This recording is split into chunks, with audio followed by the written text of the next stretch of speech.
to GoliveTV, the future in your hands. The only multicultural IPTV station that brings communities together. Over 2.7 million people have already watched. GoliveTV, anytime, anywhere.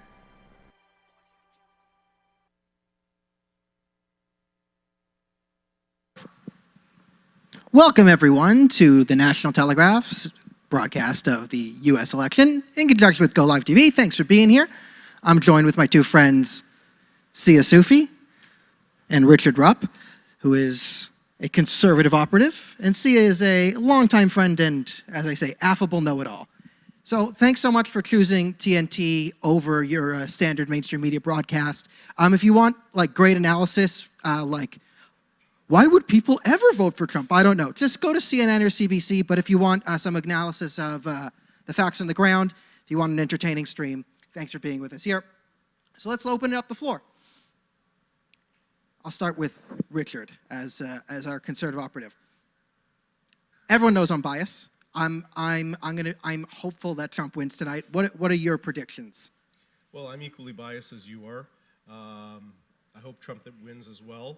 I think he's done a fantastic job for the United States. I think his first 3 years, no one could compete with him. My predictions are, I think Trump will win.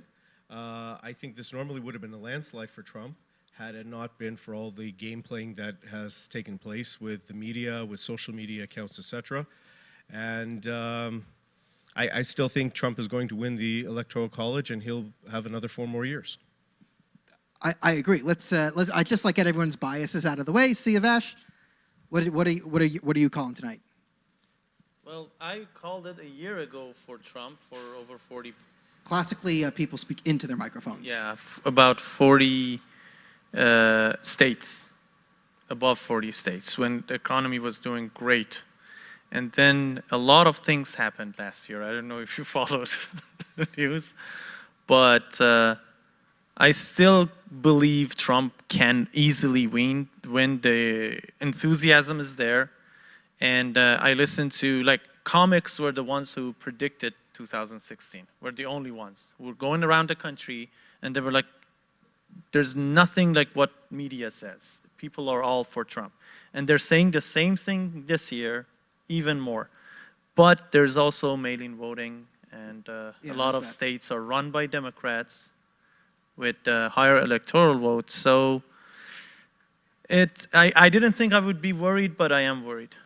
I'm with you. I think we all agreed. I remember 2016. We had quite a memorable and hilarious election night.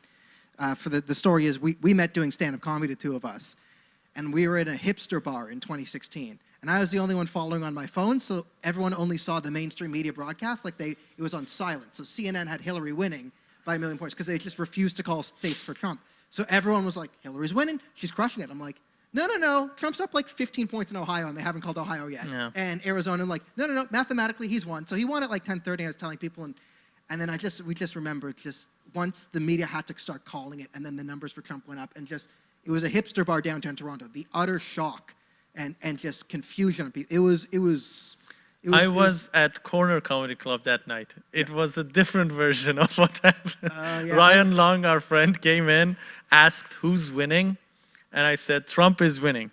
And Ryan went up to our bartender, which was a very social justice-ly aware, I would say. Yeah. And he just looked at her and said, things are going to be different around here.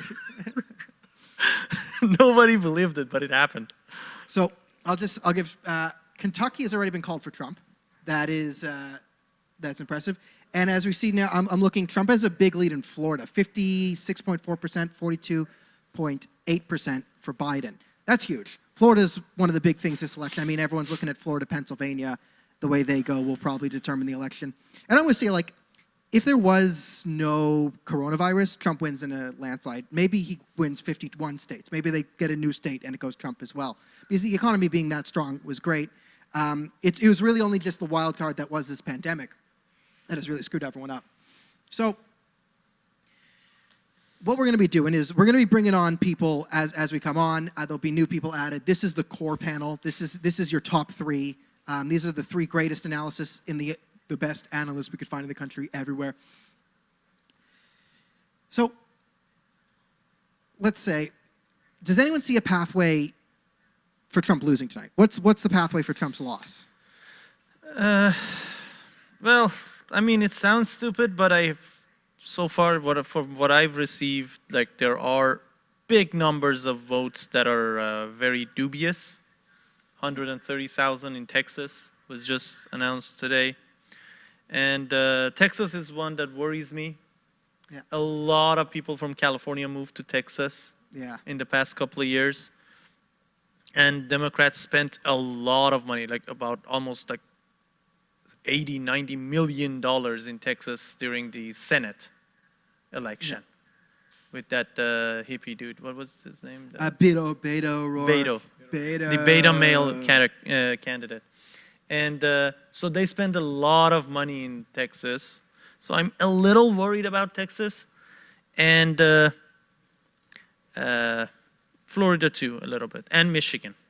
I think there's also the concern for Arizona, because a lot of Californians moved out to Arizona. A lot of Californians covered that Californians. on the CBC, the episode I was watching. They're like, they did a whole episode on, is Arizona now blue? That's right. Yeah, and they did, my favorite line was they talked to a Mexican immigrant lady, and she's like, yeah, I think Trump's good for my small business. This woman actually believes that Donald Trump would be good for small business, which seems to be indicative of a lot of his followers. Yeah, his followers believe he's good. That's why they vote. Oh, yeah, like on Sunday, they did it on 60 Minutes about Arizona, and the section was, there was 1 million cars they're driving by on the highway, all for Biden. Conservatives who now jumped to Biden.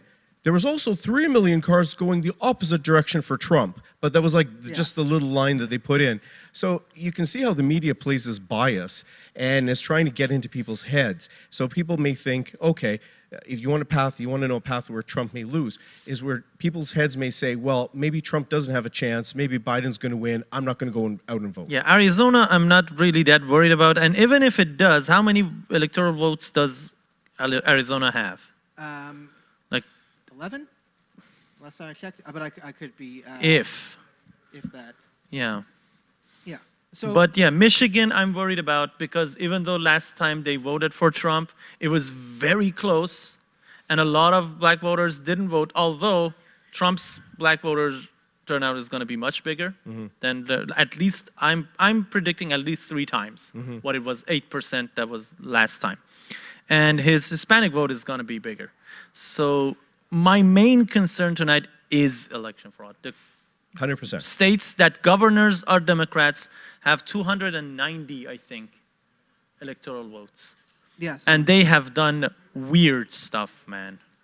Yeah, we've all seen that. I mean, the 2020 thing is, the strange thing is, unless Trump is winning by at least 15 points in all the key states, the media's not going to call it tonight. I recounted the story of 2016, just watching on my phone the state-by-state breakdowns, and then them just not calling it. So here you have something that is, much worse here, where you have all these unsolicited mail-in ballots, and you can understand it's the middle of a pandemic. By the way, everyone who histrionically said Donald Trump is going to cancel the election because he's a dictator, are we going to get an apology from those people now? Is tonight a night? Mental illness is not something you can't shame mentally ill people. Like, why did you say this? Well, they have a problem.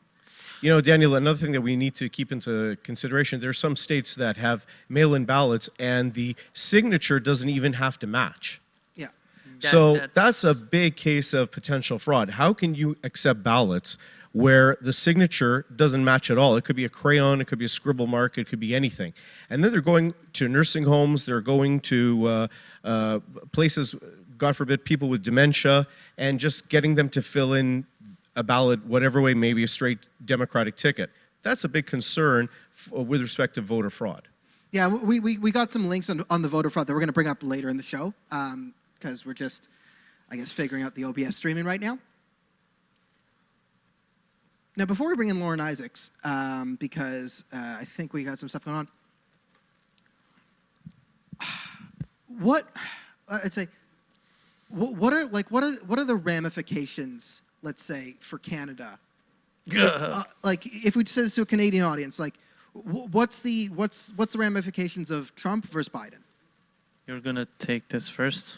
as a I mean, as a member of the you know, political I mean, party. once Lauren Isaac's coming, we'll go international. We'll bring in you're friends with Ayatollah Khomeini, right? No, Khamenei. Khamenei, Yeah. okay, yeah, your buddy Khamenei. Blessed be upon his beard. Blessed be his beard.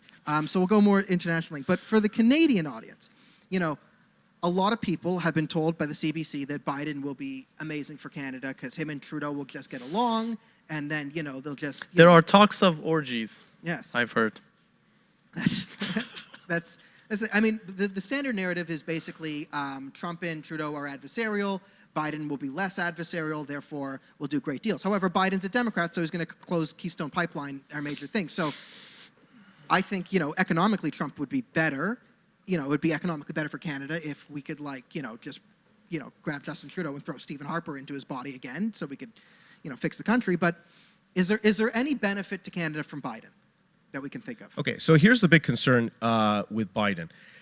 Trudeau and Biden think along the same lines.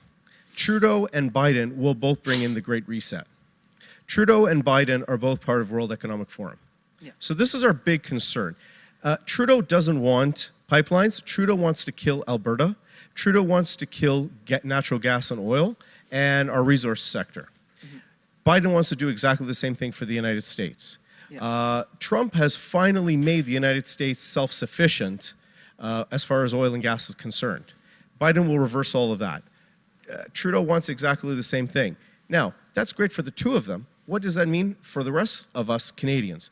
That's going to kill our economy, as if our economy hasn't already been killed, and Trudeau hasn't already put us in more debt than any other G7 nation. Mm-hmm. That's a big concern if Biden becomes the president of the United States. Just a quick note, Florida, 43% reporting, 51% Biden, 47% Trump. Okay, but we got to remember, Yeah. in the last election, we had to wait until the Panhandle came in Yeah. to call Florida. Just a note. But can we put the numbers? Yeah, I think Under the numbers the should thing? be on the screen. Can we switch to the general? They have begun to count, so we They can have put the begun. counter down there. Okay.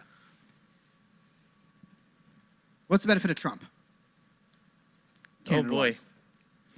Well, economically, as you said, it's going to be different. I'm not going to get into that. I'm not an economic expert. There could be positive and negative, but I think Canadian economy is so corrupt that it can just be benefit. And politically, I think if Trump wins the second term, Canada will have to start changing course a little bit politically. Like somebody like Trudeau is no longer acceptable as a prime minister. If somebody is like Trump is going to be the next president, because that will change the course in history, in my opinion. So the next president of the United States is not going to be a pandering, corrupt, shameless, weird person like the lizard people that we're used to from like the previous administrations. I count basically George Bush among those people as a very incompetent president, even though he was very likable. And I think he didn't have negative inclinations. But United States is changing and it's showing its course change, and Canada will have to follow along. You cannot go against the biggest and most important neighbor that you have. Well, Trudeau's shown an ability and a willingness to just economics and logic be damned. I'm going against Donald Trump. Well, at some point, if they go too far, Trump is going to attack. Not militarily, but it's going to actually come after Canada if Canada decides to But the good not thing for play Canada, along. yeah, and the good thing for Canada though is when Trump attacks us on our economics and trade, it's a good thing because Trudeau's economic and trade policy is disastrous for Canada. Yeah, So it's non-existent. So basically, you can't attack something that's not there. that's true. There's also the problems of, as I know, sort of security extremism, you know, the type of groups that come into Canada. Having a Biden administration being quite soft on this is not great. By the way, Vermont, brace yourself, Democrat. Don't tell me it's Democrat. Home of Bernie Sanders. The state that elected a senator octogenarians. who went for his honeymoon to Soviet Union. And the only person who came back from Soviet Union and said, we need more of that. But bread lines are a good thing. That People line state up to is get the bread. Democrat. Yes, apparently so. I'll be damned. My sources are saying it looks like Washington and Oregon likely to also vote for Biden. Very surprising. All right. So then now we have the national polling average. Is it? It looks like Let's change to state. Can we change to state by state?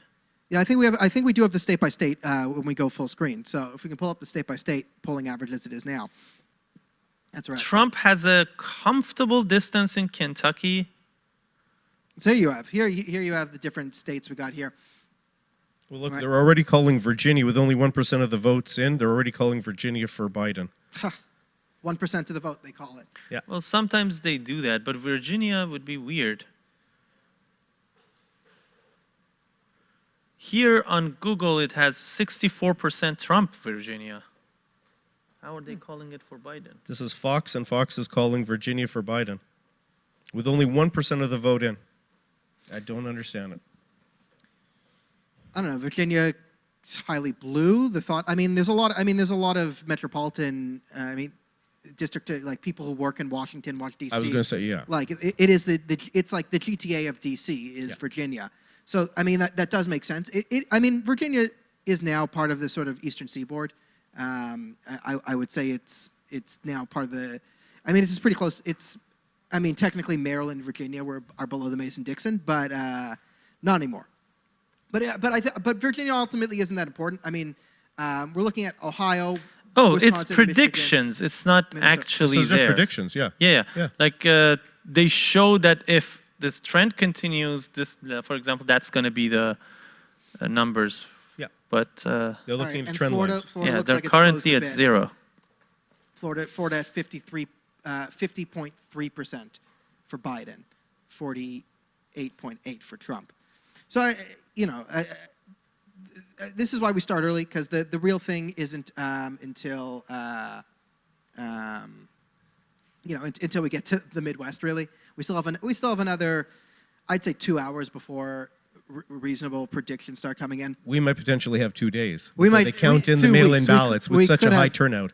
We could have two. So I'm getting news. Biden's actually underperforming in Miami-Dade County, and he's actually doing worse than Hillary in that region. Interesting. Which Biden's, again- according to Rasmussen, which was the only one of the, I think the only 2 polls that got 2016 correctly. Right. Trump's approval rating among Hispanics is above 50%. In 2016, Trump got 27% of Hispanic votes.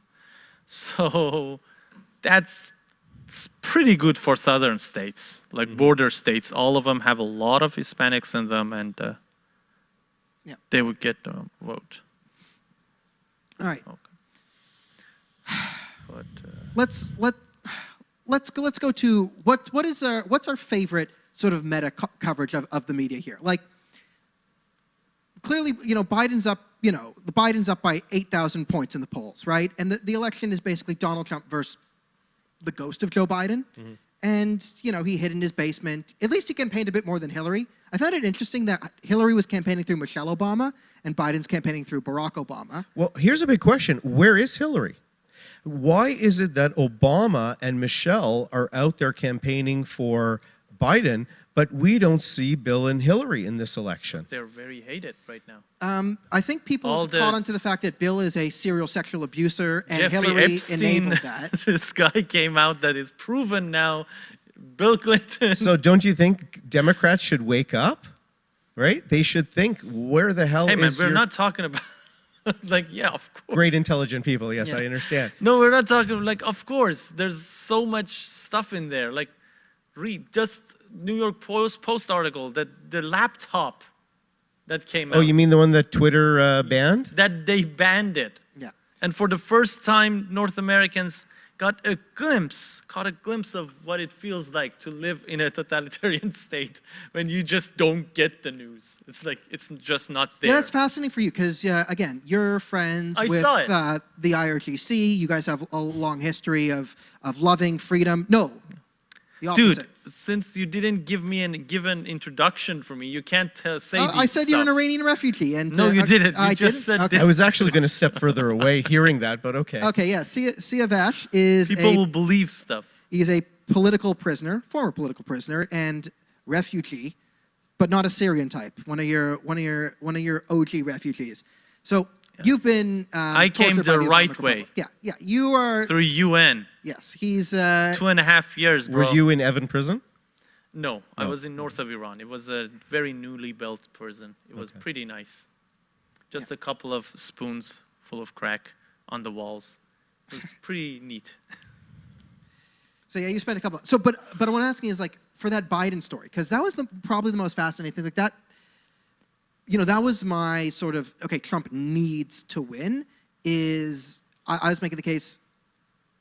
You have mainstream media and the tech companies, and they feel like they can censor right now. So one of the big problems is you have Twitter and Google feeling like they can do something. Remember when they apologized It's for beyond 2016? feeling. They're really doing No, it. this I've is- never seen an election like this in my is entire their life. Hail Mary, in my opinion. Exactly. This is their actual Hail Mary. Yeah. They're putting everything on this election because Trump has already sent, I think, indictment for Facebook, Twitter, and Google. They've begun the process Correct. of Correct.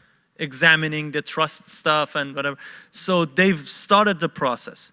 So this is their Hail Mary. If Biden wins, all of that goes away. Correct. But if Trump comes along, it's going to be a reckoning. Yeah. And they're going to become utilities, probably. There is a chance for that.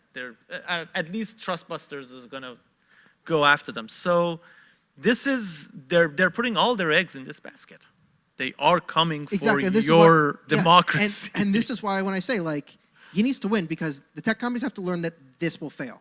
And if it works, if Biden wins, then they go, oh, we did it. We did it. So Yeah. now we have the playbook, right? And that's the most dangerous thing. Well, there's a lot of... No, the problem is what the problem with these tech idiots, I think, is that they don't understand that American politicians, we can always destroy them if they really want to. So if they help the Democrats win this election, then the Democrats will own tech companies, not the other way around. The Democrats will immediately pass laws to bind tech companies to their will. And the tech when they companies take- will go along with it. And they because, will. Yeah, it's... They lemmings want to off the cliff. give power. They always wanted to just give away power Yeah, to I mean... daddy government. So the Hunter Biden laptop thing was one of the most fascinating stories because they just declared it Russian disinformation. And I have some left-wing family, very intelligent left-wing family. still do? Still. I mean, I've gotten some of them off the wagon, but just listening to them say, well, that story was Russian disinformation. Did you investigate it? No, it wasn't. Like they just declare but just the blind belief in sort of No, that's mainstream the media. whole thing. Yeah. You believe in this. It's now when you talked about like how can they? It's not about arguments anymore. There isn't arguments People anymore. have chosen their Yeah. teams, Yeah. and it's just now clear. This is a civil war happening. There used to be an opportunity where you could debate person with logic, all right? And logic would win.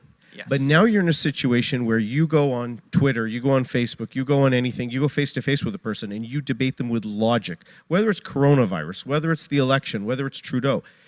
And either they reject the logic outright, or they will use terms like racist, Islamophobia, whatever the case may be, and throw it against you, or they want to cancel you. That's now the current status. It has become a cult. It's become an absolute cult. It was what I was hoping for was that, yes, obviously there's gonna be a civil war, but my hope was because of internet, it's now going to be online instead of in the Right. streets. But the problem that I didn't see coming was the fact that the battleground became very skewed suddenly. 1,000,000%. So it can't be a war when one side's voice isn't being heard. I mean, look, bottom It line, was- you're in a situation now, ladies and gentlemen, you're in a situation now where the media is giving a narrative that can be false, and they're completely unchecked. The social media giants, whether it be Instagram, Facebook, Twitter, etc., YouTube, will cancel you if they don't like what you say, will edit and censor you, will block you if they don't like what you say. So if you don't speak their double speak and follow along with what they're saying, you're banished, okay? Yes. And the pollsters, even the polling numbers that you're seeing are sometimes so out of whack, whether it be 2016 or 2020, you kind of wonder, who are they asking these questions of? So all the information that we would normally rely on as being unbiased and being genuine and something that we could rely on, like the media's news stories, Yeah. you can't rely on it anymore, and you have to do your own due diligence. And that's why it's great to have something like the National Telegraph, so you can get alternative information, you can get alternative news sources, and hopefully you won't be censored. I mean, the democratization of information is paramount here, and this is the terrifying thing of the tech giants trying to stop this. I mean, the experience of the tech giants is they often are pretty good at shooting themselves in the foot on this issue. Like, for someone who's tried to be in this business, you try and do Facebook and Twitter. It turns out that when you democratize information and all the mainstream media is very, very left-wing, well, then you're going to see the growth of conservative media online. And instead of just saying, okay, this is how these platforms work, let's just go with it, a lot of them have tried to sort of douse their own momentum, like, Facebook trying to do whatever they can to stop, their own platform from being viable, which is rather fascinating on a business end. And I will just point out that we're now at 52% counted in Florida. Donald Trump is now up 50.2%, and no panhandle counted yet. Does anyone want to explain what the panhandle is? So Florida has 2 time zones. Most of Florida, you see it this way, and it's either the Atlantic side or the Gulf side. Then there is the Panhandle. There's the side that's west of the northwest side of Florida, and it's a different time zone, so their polls close an hour later. I'm sorry, but that underlying poll thing, do you understand it? The national polling average. This is where it's adjusting. It's going up for Trump.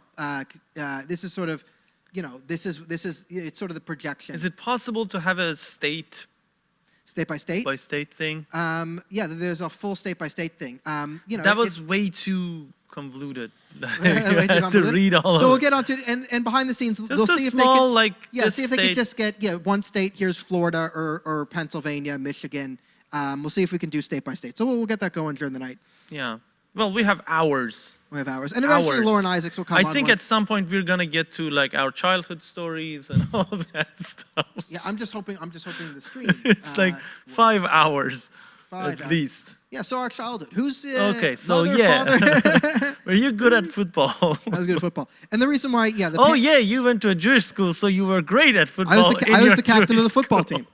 Flag He was football. 4 feet, and he was the captain. I was the captain. It wasn't even a Jewish school; it was a private school. But I was the captain of my high school football team.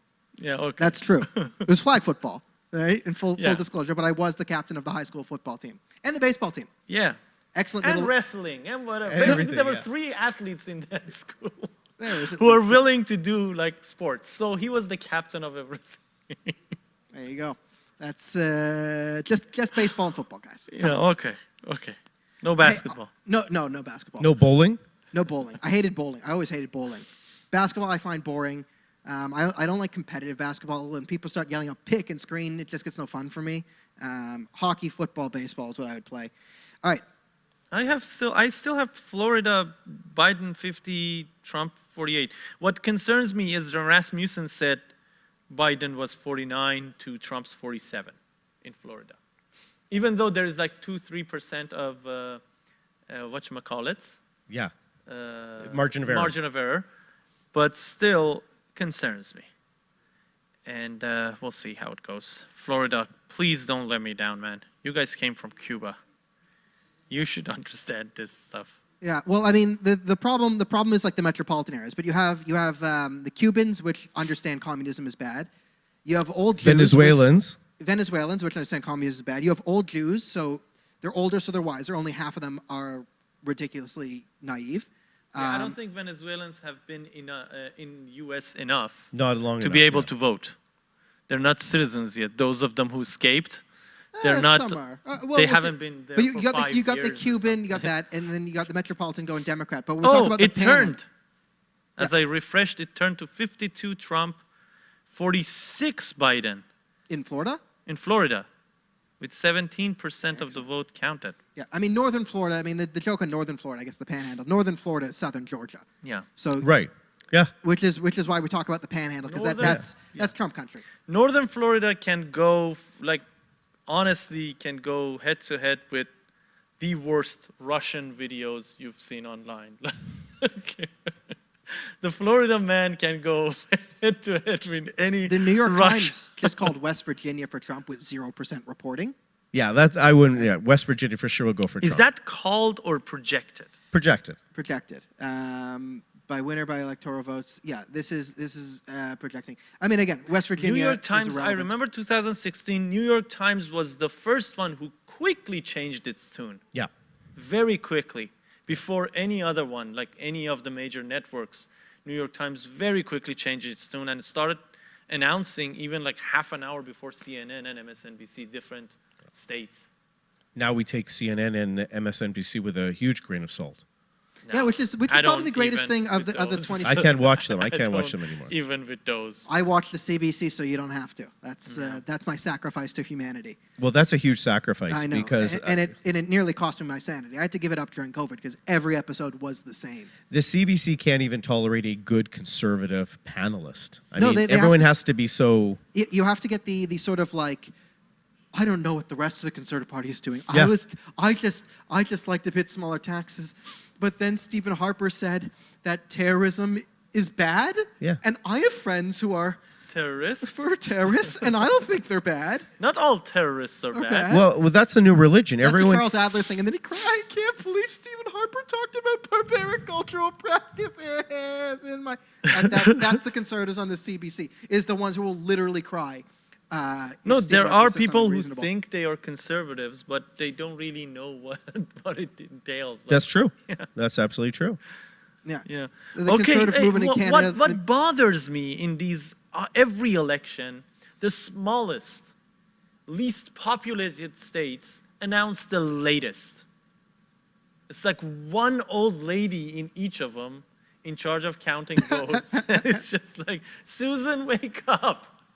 Every 15 minutes she goes to it.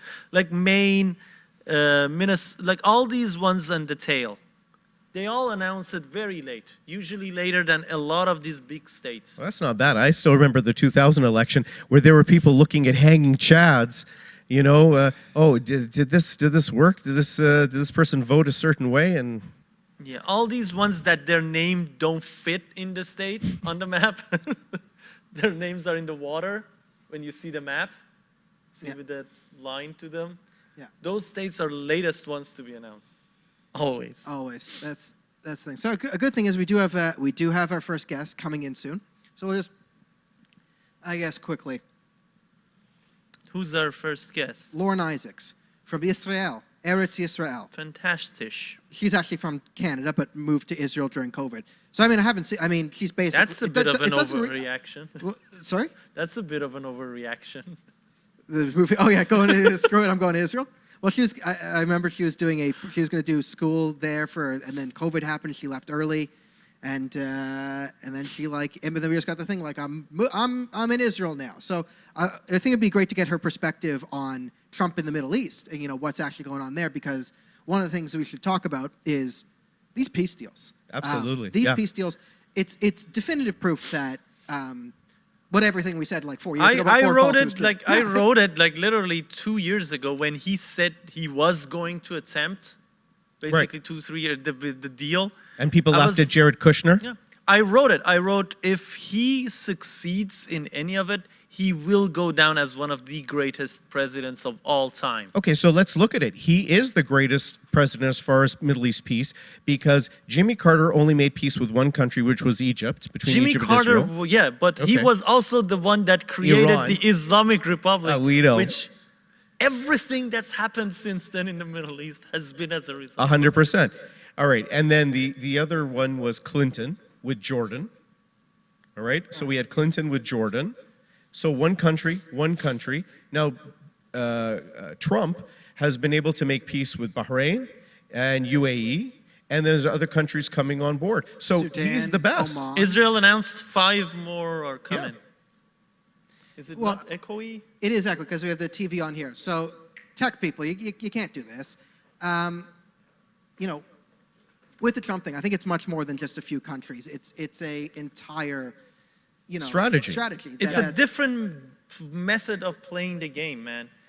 Before that, it was like, See you, okay, Vash. I'm gonna interrupt you because we got Lauren Isaacs coming in. don't drop me now. And we're gonna go back on this subject. So, hey, Lauren, how you doing? Oh, you got to turn the volume on to get Lauren. Oh, that's why the volume was on. That's why the volume was on. And she is stuck. And she's frozen. What is happening? Everything's falling apart. It's those tech giants. You can't trust them. I'm gonna blame YouTube on this one. Hello? It's still mute. No, she's live, She's but going? it's Okay, mute. now we can see her. How you doing? Can you hear me? Okay, Here we go. Now we can hear you. I hear Barely. you. How you doing, guys? Oh, Great. we're doing well. Wait, we have to increase your volume. All right, there we go. Okay, got so me? Lauren, you are our resident foreigner now. Sia's been converted to Canadianism, and you converted out of Canadianism. You moved to Israel during COVID. Yet at the beginning, I remember we were supposed to be on a panel one night. It was actually the night the pandemic was officially declared, but you had left early to avoid all the, whatever.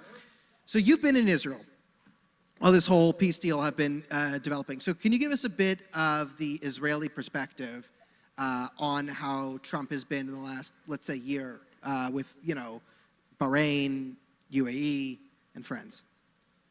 Yeah, absolutely. First of all, thanks for having me on here. This is awesome. Happy Trump victory night. Super excited, but yeah, Israelis love Trump. Let's be honest, they are Trump crazy. They have their parades and their flags, and everyone is "Make America Great Again." I was speaking to my Israeli friends just yesterday, and they were like, "Oy vavoy, if Trump doesn't win, we're all gonna die." Basically, it's everyone is very, very supportive of Trump over there, and I don't think they have doubt as to which way the election is going to swing. Please God, they're praying in one direction for the most part. But with regard to the peace deals, it's clear cut. It's pretty black and white, and you have to be quite willfully ignorant to think that any president other than Trump has been such a friend to Israel. Any president has brokered such peace deals. No president has been as good a friend to the Jewish people as President Trump. So it's heavily in his favor over there. Yeah, that's what we were talking about. And I think what needs to be addressed is Trump took a completely different approach to foreign policy than, the John Kerry. And what was the biggest problem, I think, was this false neutrality, where, we're this neutral broker and we must, be neutral in everything. When Trump just said, no, Jerusalem's off the table. It's Israel City. We're taking all these ridiculous things off the table and we're going for peace now. People were saying, they moved the embassy to Jerusalem. Every Muslim across the world will be rioting. Turns out they didn't really care. Yeah. And the classic John Kerry line of there won't be peace between Israel and the Arab states outside of the Palestinians. That's another lie. So I think what Trump did best was acknowledge the truth and work from there. Yeah, what I think the biggest thing that Trump did in foreign policy in general, okay, for 30 years America's policy was to just appease and ask very nicely, hey, we'll do this for you. We're going to give Pakistan $2 billion a year if you don't support Taliban. We're going to give you this and that. And Trump was like, no, you know what? We are the superpower. You need us. So you're going to do this or not. His first trip was to Saudi Arabia with Emirates and all of those guys and sat them down and told them that, hey, improve your human rights situation. If we want to go after the Islamic Republic in Iran, your human rights situation can't be worse than them. Right. Saudi Arabia changed everything. Yes. They threw royal family members in prison. Yeah. People with $16 billion wealth They allowed are now women to in drive. Saudi Arabian prisons. Women were not allowed to sing, drive, travel, become religious leaders. all of them has changed. It's like the Pope suddenly said, you know what? Priests can get married, and gays can get married, and you can marry whatever you want. Well, I think this Pope might have already said some things like that. No, he's playing with the thing. But my point is, he changed Islam to a degree in the Middle East. Saudi Arabia sets the tone. And when you talk to Saudi Arabia, and the greatest mufti in Saudi Arabia suddenly starts saying, Jews are not our enemies, like 3 years ago, that's big. That's the start. And then you see over time how it plays itself. Fascinating that New York Times has Virginia for Biden and Trump is currently winning at 8% in. So they called Virginia for Biden and Trump is winning. That concerned me. I was like, what does that mean even? It shows, Kentucky is 61% Trump. So that's different. So, yeah, can I say, I think what you were saying, Daniel, is correct, that before, the way American presidents have handled the Middle East situation with regard to Israel has been, they've tried to approach it even-handedly, which has always done a disservice to everyone involved, and it's accomplished literally nothing. But Trump didn't approach this like a politician. He doesn't approach anything really like a politician, which is great.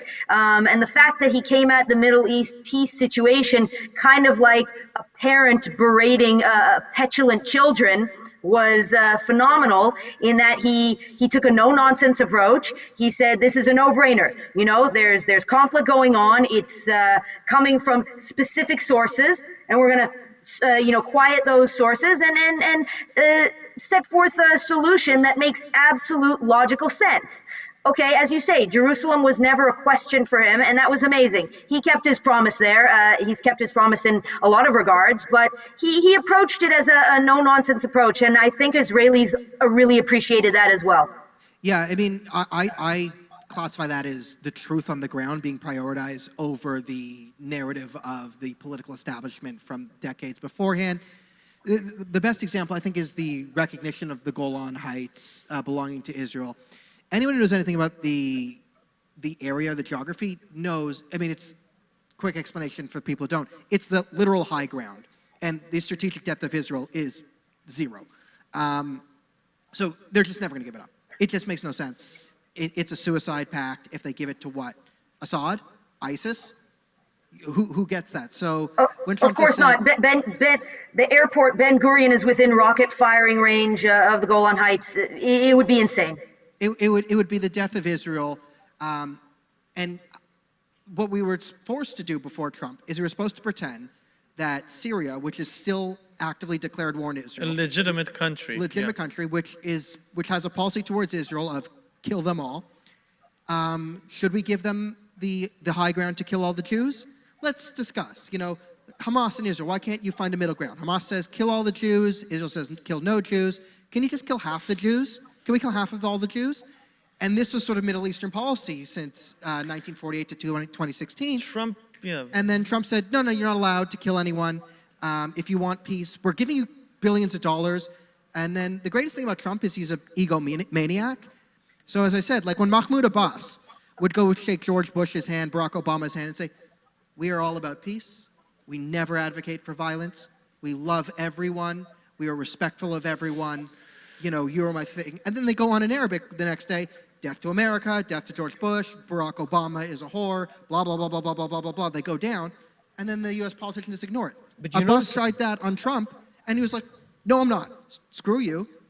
Yeah. Do you notice something? The leftists, okay, it doesn't matter what country you're in, but if you look at Trudeau, if you look at Biden, they're playing exactly the same tactics.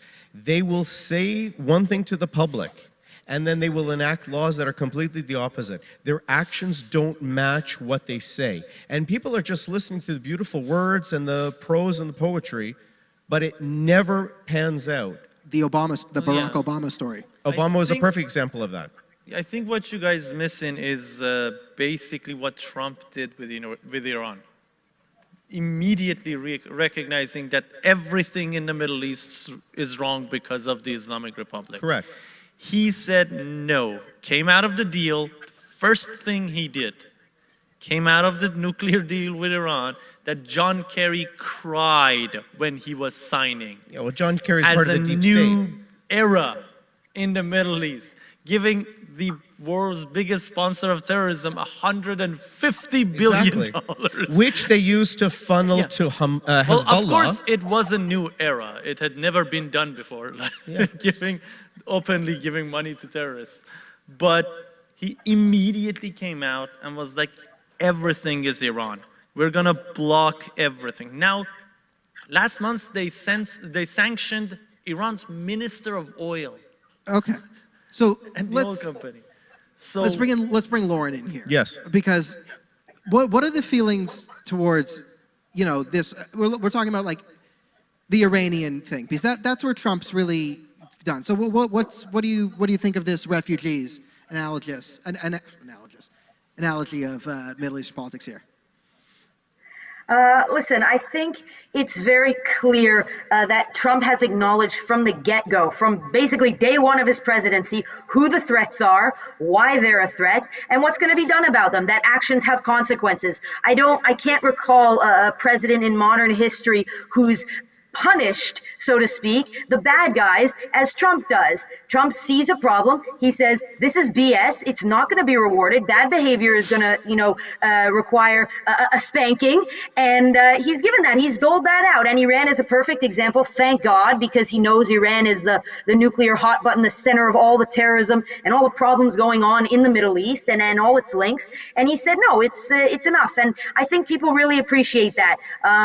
It's not, who was it? Well, I mean, Kerry had his own problems. Everyone prior was, it's going to be fine. Sweep it under the rug. Everything's wonderful. We can all be friends and shake hands. And no matter what happens the next day, we can all be happy. It's not like that. It never has been. Millions of lives have been lost by ignoring the real threats. And Trump has finally acknowledged it. Thank God. So we're very happy with that. Please, God. I love when he celebrates killing a terrorist. I really do. Al-Baghdadi, it was a big celebration, right? Everyone he killed. Exactly. Huge. Okay, everyone he kills is amazing. All these terrorists, it's great. We celebrate it. This should be celebrated. No other president has done this before. You don't understand. When he killed Qasem Soleimani, Absolutely. I didn't sleep for 2 days. We were too happy. We just couldn't. One of my friends messaged me and said, when are you going to sleep, dude? Because we've been just sending messages and memes. There were beautiful memes. I remember because in Iran they said he basically made cutlet out of him. Yeah. So that cutlet became such a meme in Iran. Okay, so what's your take on Al-Quds Day, where they were celebrating? I reported on Al-Quds Day like 4 years ago or something. Yeah, I infiltrated it here. Yeah, we're very anti-Al-Quds Day people. Of course. Yeah, I grew my beard even bigger. How could we tolerate this in our country? And our terrorist sympathizer prime minister allows it. Yeah. So I would say most major Canadian politicians are openly okay with terrorism because they could probably get a cut. And also they're more afraid of criticism. So they know that if they criticize Al-Quds Day publicly, even though they say it shouldn't happen. So I was there, not this year's one because it didn't happen, but the year before. And, John Tory said, not allowed to happen. Doug Ford, not happening. But they sent hundreds of police officers to help them do an illegal protest. Then they helped them block off University Avenue, march down the street. And I was telling cops, that's the flag of Hezbollah right there. That's a declared terrorist organization in this country. Yep. They're flying under it. But they know that if they say this is bad, certain organizations, certain national councils of certain things will say this is Islamophobia. No, This is Islamophobia, and you're Islamophobic, and they're too afraid to... So it is time for the Canadian people to take back their democracy and demand from the leaders of parties and say either you are going to enforce this as terrorists or you're not going to get our vote. Hey man, there is one official representative of Islamic Republic in the Liberal Party. Majid Johari, I announced it here. Yeah, he has met secretly with representatives of Islamic Republic. We know all that. He has threatened to sue us, and then he didn't. Sounds like my life. And he voted, the Liberal Party voted for IRGC's designation as terrorist. The conservative, Majid Johari, the Liberal Party. I understand. It was a voted- conservative motion. The Prime Minister and his cabinet voted for it, which was shocking. Yes. Most of his MPs, Except like 2, 3 of them. Like Majid Johari was one and of to them. this day, he still has not put IRGC as a terrorist organization. When they killed 1,500 people in Iran in like a span of a week, he said nothing. He didn't even mention it. He talked about too much violence and protests. No, actually, That was he his called them the statement. democratically elected government of Iran. Yes. That's what he said on Yeah. Twitter. That Let's garbage bring it to the person. American politics here and then bring Lauren So back in. anyway, your Give me- Canadian give me- politics. I'm gonna because we got the guest for so long. The fascinating thing was in the American election, and I'm not sure how much you guys caught of that down in the Middle East, but Chuck Schumer and Nancy Pelosi refused to even publicly say they supported the protests in Iran. Like they wouldn't, because Trump supported the protests. Nancy Pelosi and Chuck Schumer wouldn't. So, how much of the, let's say, inside politics makes it to Israel on the American front? I would say not as in-depth as we've got here in Canada or obviously in America. It's more general swaths of ideas. There's general love for, the Republican Party because of their policies regarding Israel. Let's put it that way. Yeah. And just to come back to something you were saying before, I know we're on a different topic, but Al-Quds Day is not only allowed by Canadian politics, it is full-on encouraged. And when we go down with our Israeli flags on Al-Quds Day, we are the ones harassed by the police. And God bless the police. I support our boys in blue, but we are the ones, our tiny group of 10 Israelis or Jews saying, Am Yisrael Chai, we are the ones that are shipped off, and they say, if you don't leave, you will be arrested. And they corral us like cattle into a little caged off fenced area so that the Al-Quds supporters can march down Bloor Street and block traffic for hours. So it's not only allowed, it's encouraged. They love it. The politicians love it, and they will continue to allow it to happen. But generally, Israelis have their heads screwed on straight. Of course, the leftist problems aren't only in America. They're not only in Canada. They're in Israel as well. We have protests going on every week in Israel now. The lefty Israelis are protesting Netanyahu and all these things. And it's disgraceful, but it's happening very much there as it is here and in America. I'm just going to give some updates. Florida, they now say tied at 49.5 each at 81% reporting. Strangest thing I'm seeing is Ohio at 20% reporting. New York Times says Biden at 62.8%. That's a really, really, really high number. I don't know if that's just certain counties have reported, like they just got the cities in. Cleveland and Columbus, which are the bigger ones, Okay, so that explains it. have been announced. None of the other counties have even been counted. They just updated and yeah, okay, it's at 22% and it just closed. One of the things about the Quds Day that I wanted to talk about here in Canada and in North America, I think the problem with Canada is they model after Europe, as if Europe is a successful model of Western civilization to follow. And right now you see what's happening in Europe. The terror attacks have openly begun. And one of the hopes that these lefty politicians have always had was if we respect them, if we placate them, if we let them, they're not going to cause problems for us. We just don't need problems.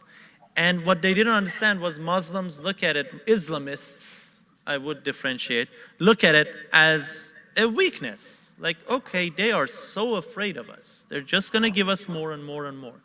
And Europe just found that. Yeah, Europe's. Yeah. So let's do the same thing that we've done to everyone. So Lauren, what are your predictions for tonight?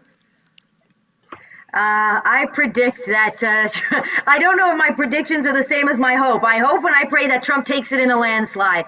I think it's going to be extremely close. I think Trump is going to win, please God. But to be honest, no matter what happens, I think the Democrats are going to make a huge problem, tantamount to a civil war afterwards. And, they're boarding up their cities. I think that's a good sign for Trump. because I think they think that there's going to be rioting, which only means one thing, that Trump will win. So let's pray that they're boarding up for a reason, that Trump will take it. But I guess time will tell. Also, you got to know that the Democrats are going to try to do something sneaky after the fact. So we'll see what happens with that.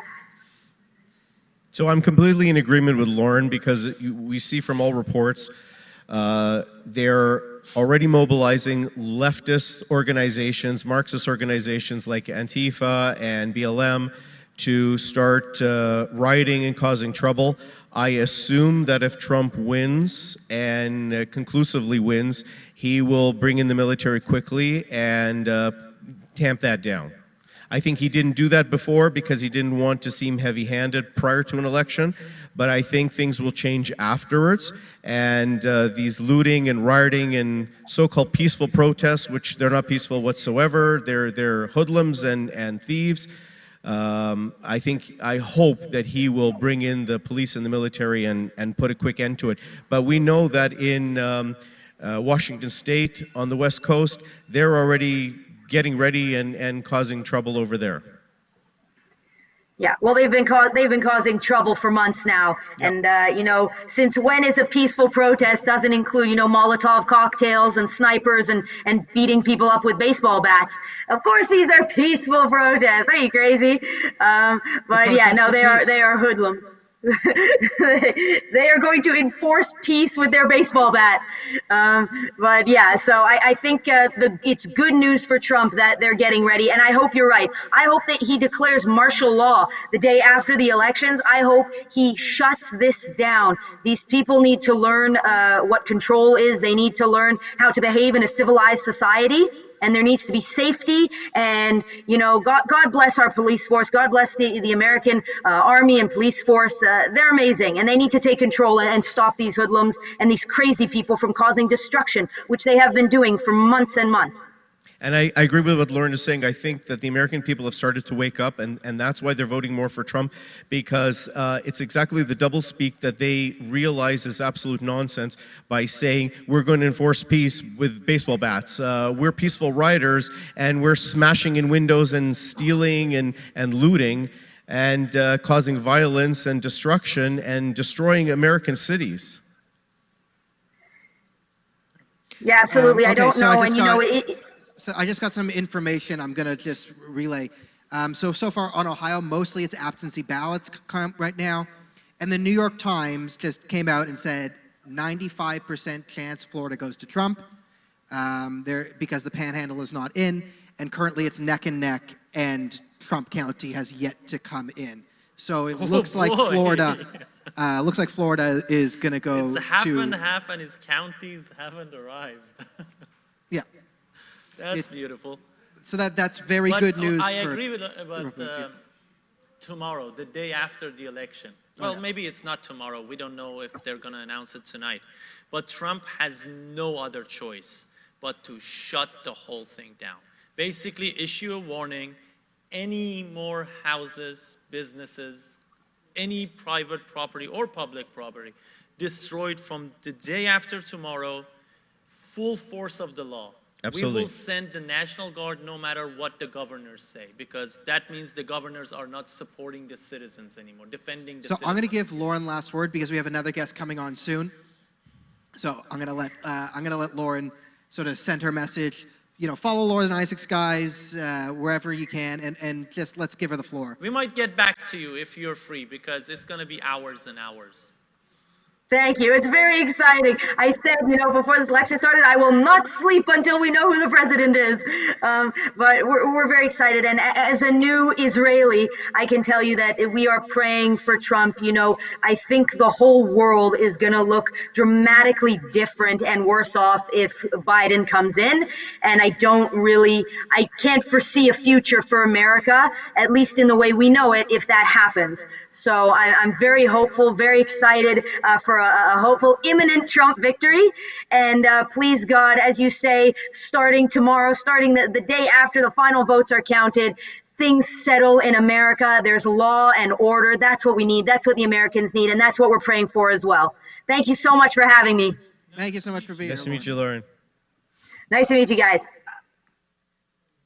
That's the thing. And I find it fascinating that we finally have some sort of acknowledgement on the violence part, because I remember 2016 talking to people saying, will it be violence if Trump loses? And this. And I'm like, I don't think so. But I do know there'll be violence if he wins.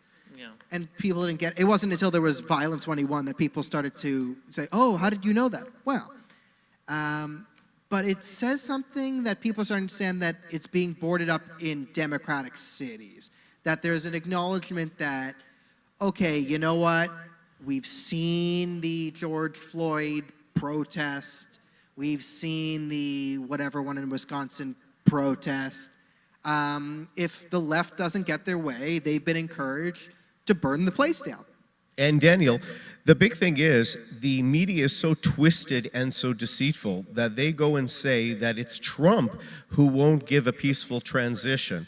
But the reality is that the violence is coming from all the Marxist groups, which represent Biden and the Democrats. Well, that's the tactic. Absolutely. That's the tactic. You always accuse your opponent of what you're planning on doing. That's a pretty sick tactic. Yeah, it's been the tactic of fascists forever. Because then if they come around and accuse you, it doesn't have as much of a weight. Because and Marxists too. Yeah. Well, yeah, to me they're both authoritarian. Yeah. So yeah, that's always been Hillary Clinton, Russia. Yeah. We now know that it was her all along. Absolutely. That was in bed with Russians. Absolutely. But they had to say something. Yeah. And they blamed it all on Trump. And they wasted 2.5 years of the presidency. A bit longer. I think the Russia thing, I think it's still going on. Yeah. It's still going on. In some circles, people are still convinced. Yeah, but legally and basically getting the government involved in responding to it, it was 2.5 years of investigation and hearings, and there's no hearings anymore. Right. It's Does done. anyone else find it hilarious that there's a James Comey TV show on Crave? Is Like it a movie or a TV show? I think it's a TV series. It's like the Comey Rule. I can't bring myself to watch it. I but thought think it was that's a movie. Either way, it's evidence of cult behavior. Like if you're watching, I saw the trailer. Rule. So we got 5 minutes. The next guest. I saw the trailer, and the dude basically, it's Jeff Daniels, the most useless. Oof. Dumb and Dumber. Anyways, and his whole acting style is just this. Because Comey is a very non-responsive person. Right. So his whole acting method is just And looking at Trump like this. And it's like, yeah, we should do this. I was like, And wow, his, this is whole- nail biting. I saw the trailer. It's like, and there's like Sally Yates in there, and it's like, we gotta do something. It's like, are we They talking? should have thrown Rachel Maddow in it. Yeah, they tick, should've. tick, tick, tick. I wonder. Like, I wonder if they even mentioned the Steele dossier in the show. This is like, it's fascinating because it was a debunked conspiracy. Then they made this like anti-Trump propaganda. Comey and Sally Yates, these heroes, and Brendan. It's like, what planet am I on? Like, is this really how bad the polarization is? Where they didn't remember that their big thing got debunked? It's Hollywood, dude. It's Hollywood. It's all part of the propaganda. Hollywood actors were reading the dossier on stage, dude, if you don't remember. They thought they cracked it. They cracked the case. Like John Lithgow from Third Rock from the Sun, he thought he cracked the whole Comey case. They did a reading of the dossier on stage. And it was like, yeah, thank you, Hollywood. Gotta love them. Okay, so Panhandle results are starting to come in. Panhandle counties are coming in with, anywhere from 50 to 77% Trump. All right, yeah. So it looks like Florida's going to go. That's the number. That's the other big one. The other things of note right now are Ohio's still, pretty heavy on Biden, but Trump is closing that gap. I see it 57.8 to 41.1. And remember, Trump crushed Ohio last time. And then I don't believe do we have Pennsylvania? Pennsylvania has not started coming in yet. So Ohio, Pennsylvania, Indiana is going Trump, Wisconsin not in yet. Minnesota is going to be an interesting one to watch. Because I saw do you see the thing where it was like 6 Democratic mayors in Minnesota endorsed Trump? And I found that It makes sense though because those are mining. Like Trump. It's like, okay, your jobs are mining. Let's do those jobs. Let's not shut them down. And miners, like most human beings, don't like when Democrats say, "You can't work here anymore. You're fired." So by saving their livelihoods, I think he's won over Minnesota. How can they declare them when there's like Virginia? I keep looking at it, and it's like Biden 39%, Trump 58%, but it's already been declared for Biden. Or projected. I don't know. No, these are the solid ones. Okay. Yeah, That's what I don't get. I mean, this is why we're kind of here all night giving you. I mean, and West Virginia, it's a narrow lead, but they've already called it for Trump. What I'm a little bit surprised is the early lead is Texas. Yeah. Well, I mean, it depends on what counties are being brought in Texas. Yeah, so thank you. Like if it's Harris County. Oh, it's Dallas. Okay, it's Dallas. Dallas and Austin. Yeah, will but the go bigger to concern Biden. is Harris County and Houston. Yeah. Yeah, Harris County's, I think, the biggest county in Texas, and it is heavily Democrat. If Texas goes blue, which I don't think it will, but if I don't Texas think so goes either. blues, that would be a cataclysmic Yeah, event for the that'd be Republican huge. Party. Now, and bear in mind that in Austin, for example, there's a lot of Californians that moved into Austin, and a lot of people from New Orleans had moved over to Houston. But Dallas should still stay pretty Republican, and I think Houston itself should stay pretty Republican. Dallas says 81% of estimated votes reported. I think this voting ballot has messed a lot of things up. Well, they All already right. they tried to Guys, reject 130,000. We're going to bring on our mail-in next ballots. guest, who I believe it's Malid. She's coming on, so can we throw up? Oh, Carl. Oh, it's Carl. Carl's before Malid. My bad. Oh, another MAGA hat. Hey, Carl, how you doing? Yeah, that's right. So Carl's a friend of the show. You're one of the co-hosts of Chances of Flurry on YouTube and social media. You've been making videos on this for a while. How's your night going so far? It's going good. I mean, so far, we do see some results going towards Biden that, we were hoping we're going to go more Trump, but it's still early in the night. We don't know what's going on.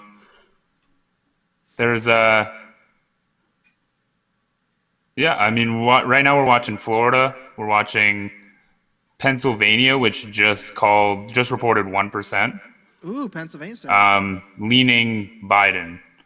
So Pennsylvania, Florida, these are big states. I mean, if we can see Trump or Biden take either, both, then that would give us a really hard stance. Yeah, I mean, looking at it now, I mean, as you said, Pennsylvania is the number one, and Florida. So with Trump winning Florida, it looks like the pathway for Biden here, has to be he needs Pennsylvania. So if Pennsylvania and Florida go Trump, assuming Texas stays red, I think that's game over right there. That's game over, yeah. If either candidate take both Pennsylvania and Florida, then they've won. Yeah. If Biden can take Pennsylvania and Texas, then that's a clear path to victory there too. Yeah. So what I like about you, Carl, is we don't even need to ask you who you're rooting for today. No, I make that very clear. Yeah, I mean, we're not like the mainstream media. We don't claim on bias here. We're all hoping for the world not to end after this. What would be your number one reason to support Trump? Well, I like the fact that currently, as a Canadian, one of the main things that I like is that he's essentially creating a divide between the two of our countries and allowing us both to focus more on our own nationalism rather than treating both countries as one unit. That is a good point, because one of the things I hate most about Canadian politics is the hypocrisy where we have this superiority complex towards America, right? We're better than America in everything, but then something bad happens in America, and we all protest and riot pretending that it's Canada. And That's right. the good thing about Trump is he is sort of, Canadian left-wing nationalism, like the left-wing nationalism in Canada, is sort of built on anti-Americanism, in my view, right? The thing that makes you a Canadian nationalist, if you're a liberal, is usually your anti-American sentiment. Whereas post-Trump, I really do hope for Canada that there is some sort of embrace of national identity. For all the things, that I don't like about the Canadian left, but if they can form an identity, at least around something, we're not Trump, it would be nice. Like just some sort of coherent Canadian identity from the left. I mean, before we started conceding everything to the Americans with these free trade agreements, then, essentially Canada was the leader in many industries. And we don't see that these days. We are one of the resource hubs of the world. We have a beautiful country with a lot of potential, and we're exporting a lot of those raw materials. Yeah. Yeah, but national identity doesn't happen overnight. It has to be a will. The government has to go along with it. Conservatives here, I don't see it. And liberals don't even believe in a Canada. What do you mean Aaron O'Toole's not strong? Prime Minister doesn't. Come on, nation state, it's such an old cliche. That's why the best we can hope for is that our allies or people who we generally look to for our identity beyond ourselves sort of form their own national identity, which would force us to do the same. Yeah, that's it.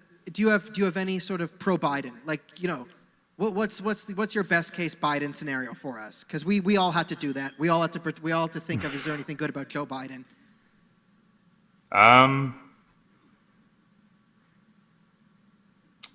Personally, it's a tough one. It's a tough one. The good thing about Joe Biden is he's already dead, so he can't really do much. So if Biden just doesn't work, then he can do. Yeah, but he'll be a puppet. He'll be a good puppet for the people who actually want to be in charge. It's essentially these presidents who are incapable of running their own presidency who often are the most dangerous, right? Because the bureaucrats just take control. Yeah, like Bush, basically. But Biden, I don't think Biden's going to last even the first 100 days. That's what I was going to say. They've already planned to remove him, and they called Kamala Harris the next president of the United States in their events. So we know what the game is. Yeah. I just don't know who Kamala Harris would choose as her vice. Is it going to be Hillary and suddenly AOC? A switcheroo? I think that being said, then the best thing I could say about Biden is at least he's not Kamala Harris. Yeah. Yeah, but if you get Biden, it's a package deal. You get Biden for 2 months, then he hides in the basement, and Kamala Harris is the president. They literally called Kamala Harris on the stage, calling her the next president of the United States. I saw that. And then even Biden himself said it's a Harris-Biden administration. It's like Kamala Harris said, under a Harris presidency. Guys, can we? There's no veil even. No, the globalists and the leftists don't have a veil anymore. They're showing their hand. And that's why Americans are starting to wake up and realize that if they love their country, if they're patriots, they have to vote for Trump. If Trump can be a flawed character, you may not like him, but what he will do for your country and what he's done for your country has been tremendous. And I think that what Trudeau and Biden together will be able to achieve will be disastrous for both Canada and America. Well, Trudeau is handing the country over to the globalists. Simple as that. He sold so much of our resources to China. All of our manufacturing has gone over to China. He already has. That's what I'm saying. He has. He has. At past tense, he's already done it. So, and exactly like you were saying, he believes that Canada is a post-national state. So they don't believe in any Canadian identity.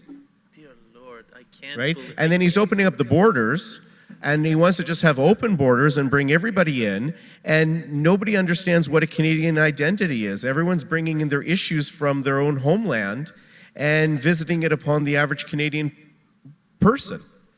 Yeah. When I just got here, like after a couple of years, one of the first things I talked to Daniel about was that it was really disappointing to me that I wasn't feeling a sense, like among people in Toronto or anyone I meet, there wasn't a sense of national pride. Like, because I lost my country, okay? I lost it. I can never go back. Yes. So I was really looking forward to it, to the country that accepted me as one of its own, to really get into the sense of pride of being a Canadian. And I just looked around and it just wasn't there. Like, people look at you weird, especially in a city like Toronto, for example.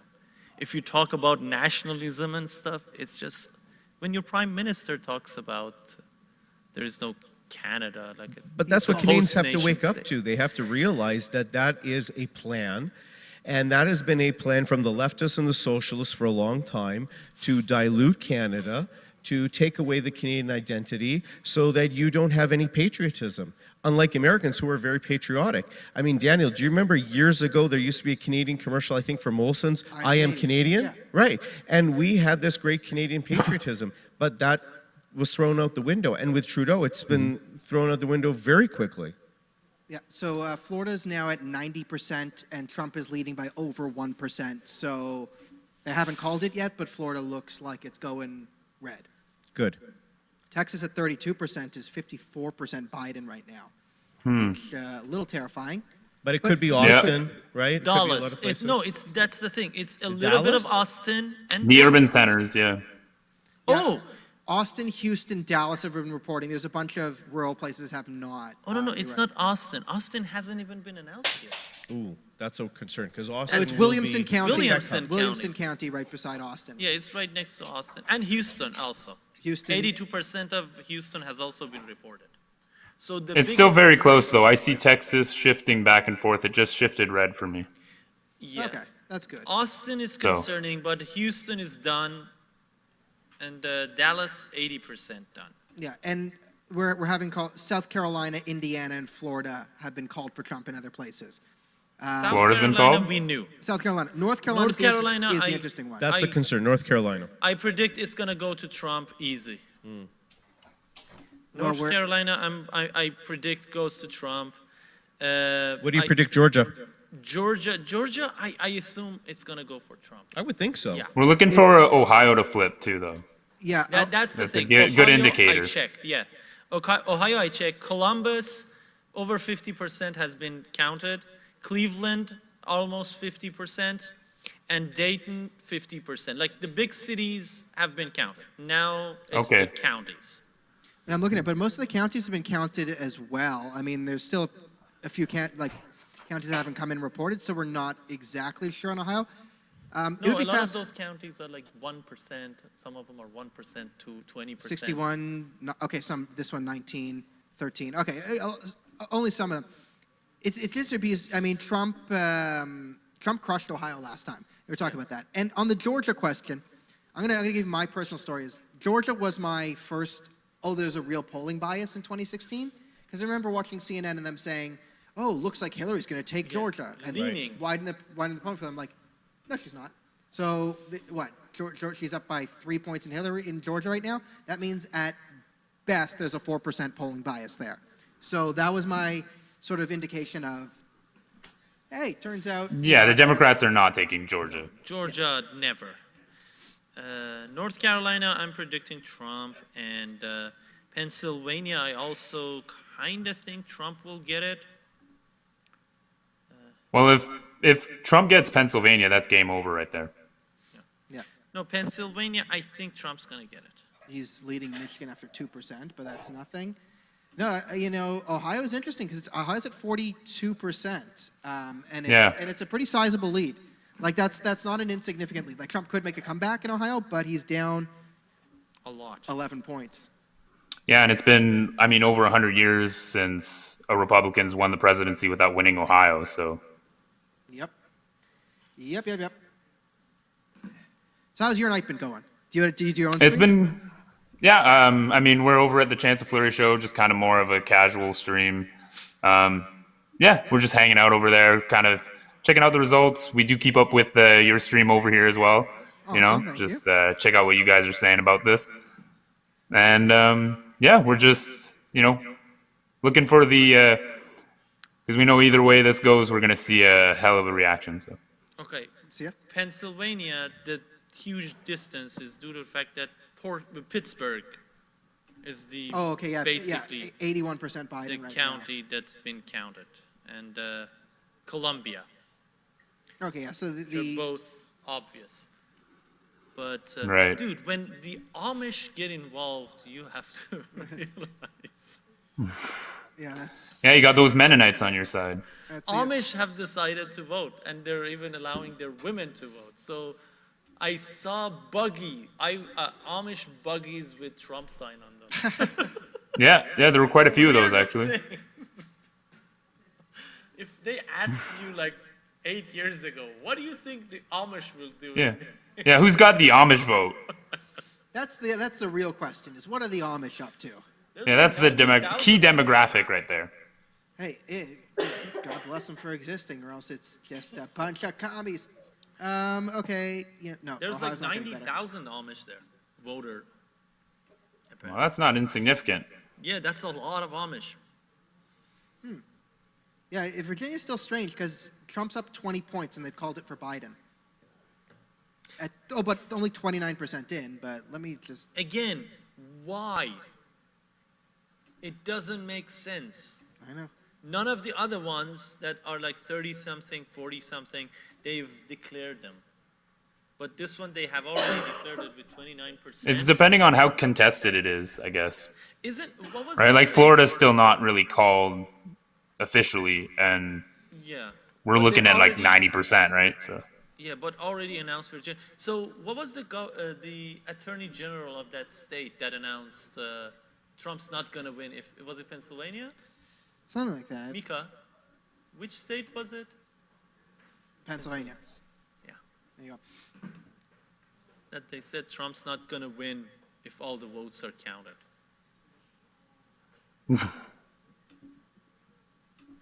Okay, so we got 2 more minutes. 2 more minutes. So we'll give Carl some closing thoughts Any here. last-minute predictions? Yeah, I mean, I put money on the fact that Trump won this one. So, I mean, that's my theory. I think, I think the polls were deceiving us, but again, I could be wrong, and you're not going to see the meltdown videos that you saw from the left for the right, I hope, tonight. Yeah, I don't think so. They were fun to watch. No. though.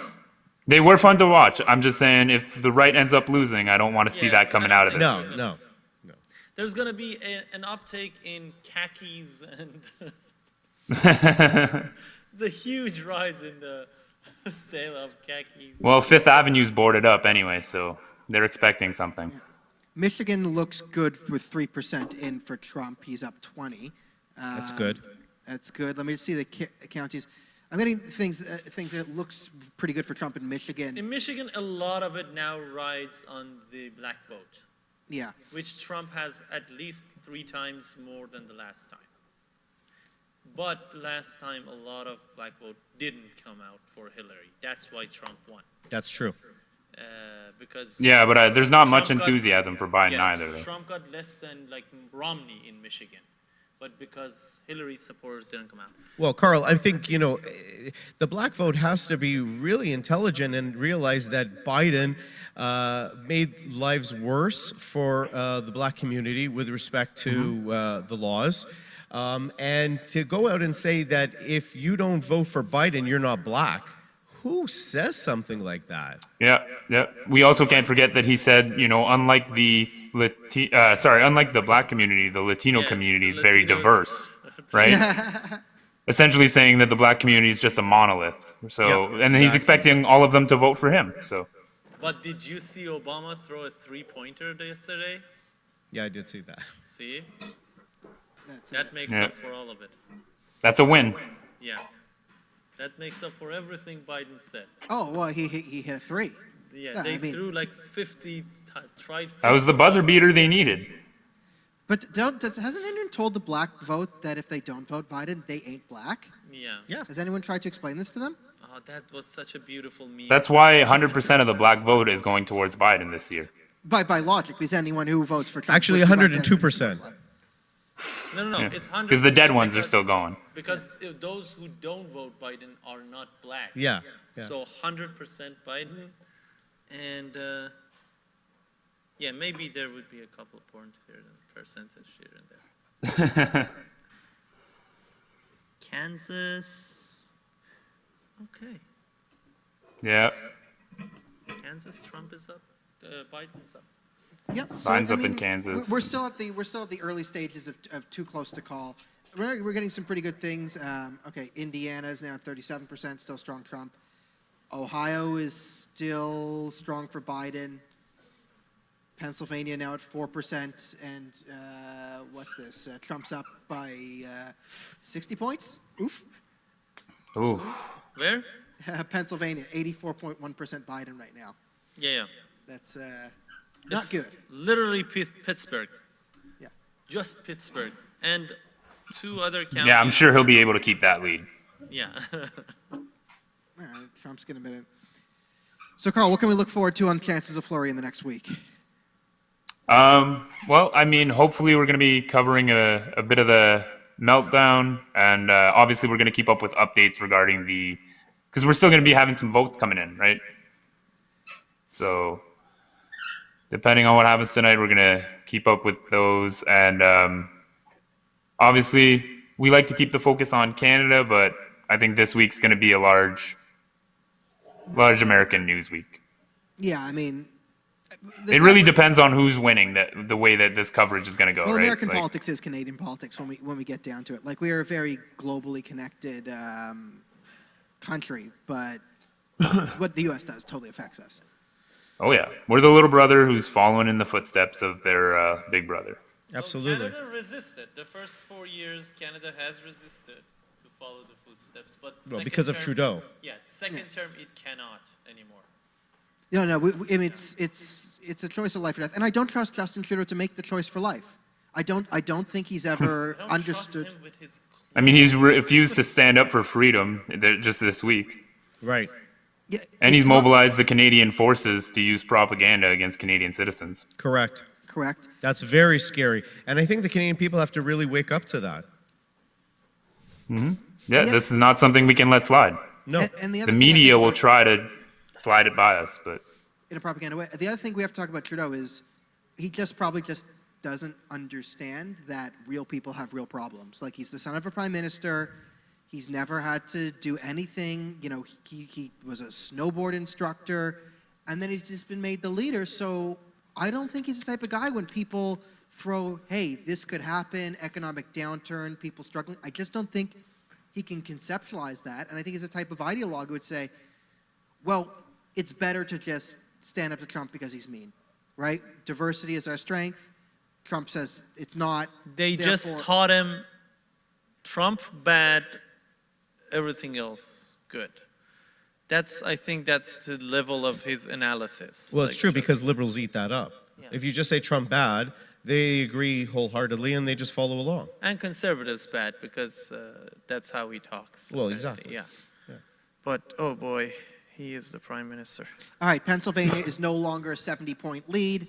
We are now at 6%, and it's 58.7% Biden, 40.7% Trump. Oh, Pittsburgh turned.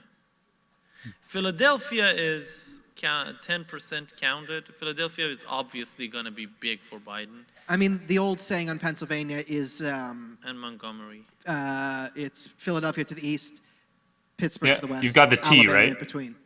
Yeah, that's Wasn't the Fresh Prince of Bel-Air from Philadelphia originally? yes. Yes. In West Philadelphia, born and raised. Yeah, I think it was part of the history of America that we studied in Iran. That's probably the only history in Iran you actually were able to study.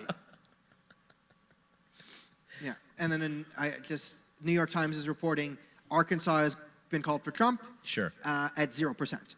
Yeah. But that's one of the ones. You know what? I'm going to break it here. Calling Louisiana for Trump too.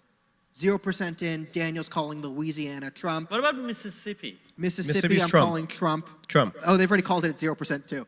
I'm being sarcastic. I know. I'm calling Oregon for Stalin, Washington for Cuba, and California has elected the Ayatollah, both Ayatollahs, Khomeini and Khamenei, to be their state representatives. So the Ayatollahs will be heading to the Senate to represent California.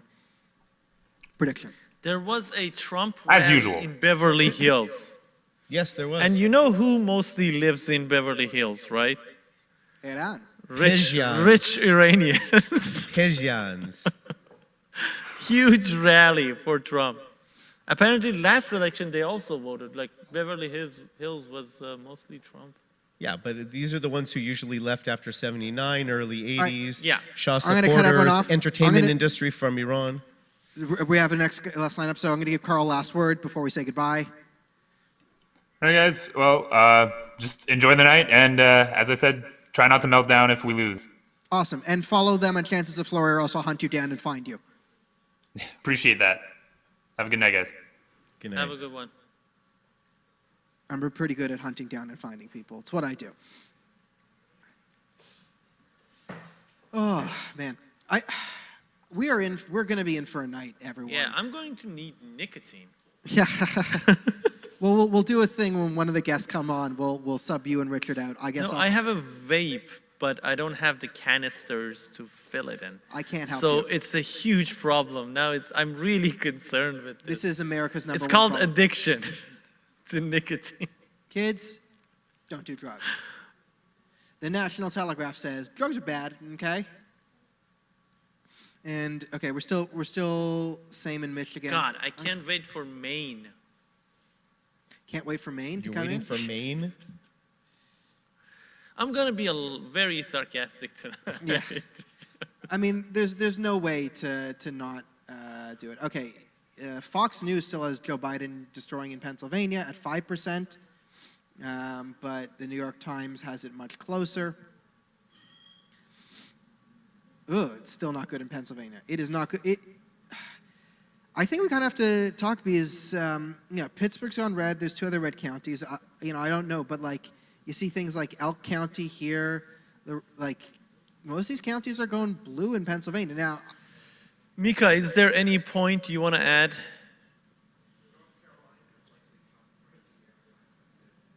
That's a good. good sign. So New York Times reporting Trump, North Carolina. Oh, and also, what about the Senate races? You were mentioning something about the Senate races. You want to come get a mic if we have a mic? Do we have an extra mic?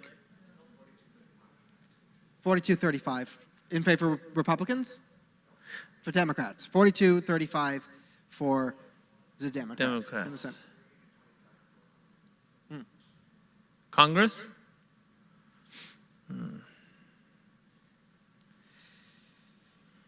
Oh, man. This is a nail biter. They can't lose the Senate. Yeah, it'd be interesting if Trump wins and loses the Senate. This is the other thing that people are talking about is, does Trump hurt the Republicans down ticket? Do you think Trump's hurt the Republicans down ticket? I think Republicans hurt Republicans down ticket.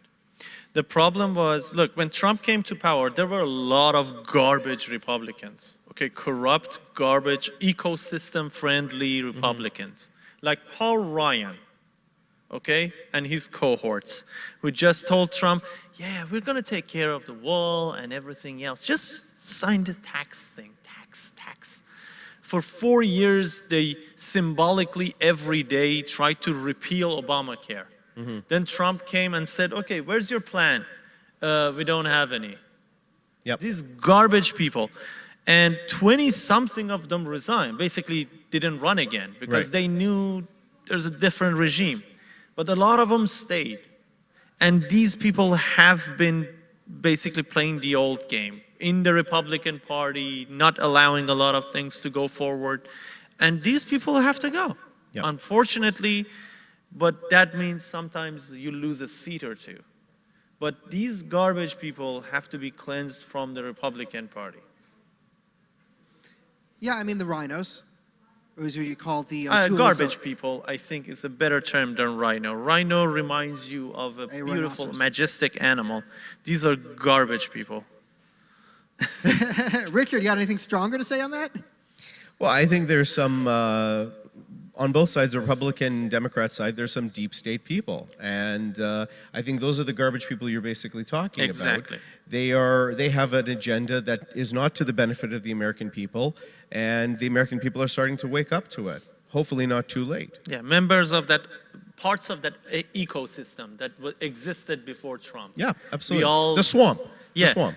we all scratch each other's back and it's gonna be fine. Exactly. And the Godzilla came and then Cleaned it out. everything. Yeah, started to clean it out. Yeah, and until you get rid of all of them in your party, you can't get rid of the other party. Yeah, that is true. Yeah, But I'm looking yeah. at the different results. So, So that would be the effect that Trump would have on those tickets. Other than that, if they went with MAGA agenda from the beginning and they were really doing it, I don't think it would have hurt their ticket. The dude is popular. yeah. Sorry, just recapping. Senate, according to Fox News, 42 to the Democrats, 35 Republicans. House balance of power, 27 to the Democrats, 31 to the Republicans. And Are the these Senate, projections or confirmed results? I think these are currently projections that they are calling. So I'm trying to upload other sites, but that's just kind of, that's where we are. I'm gonna look at both Fox and CNN.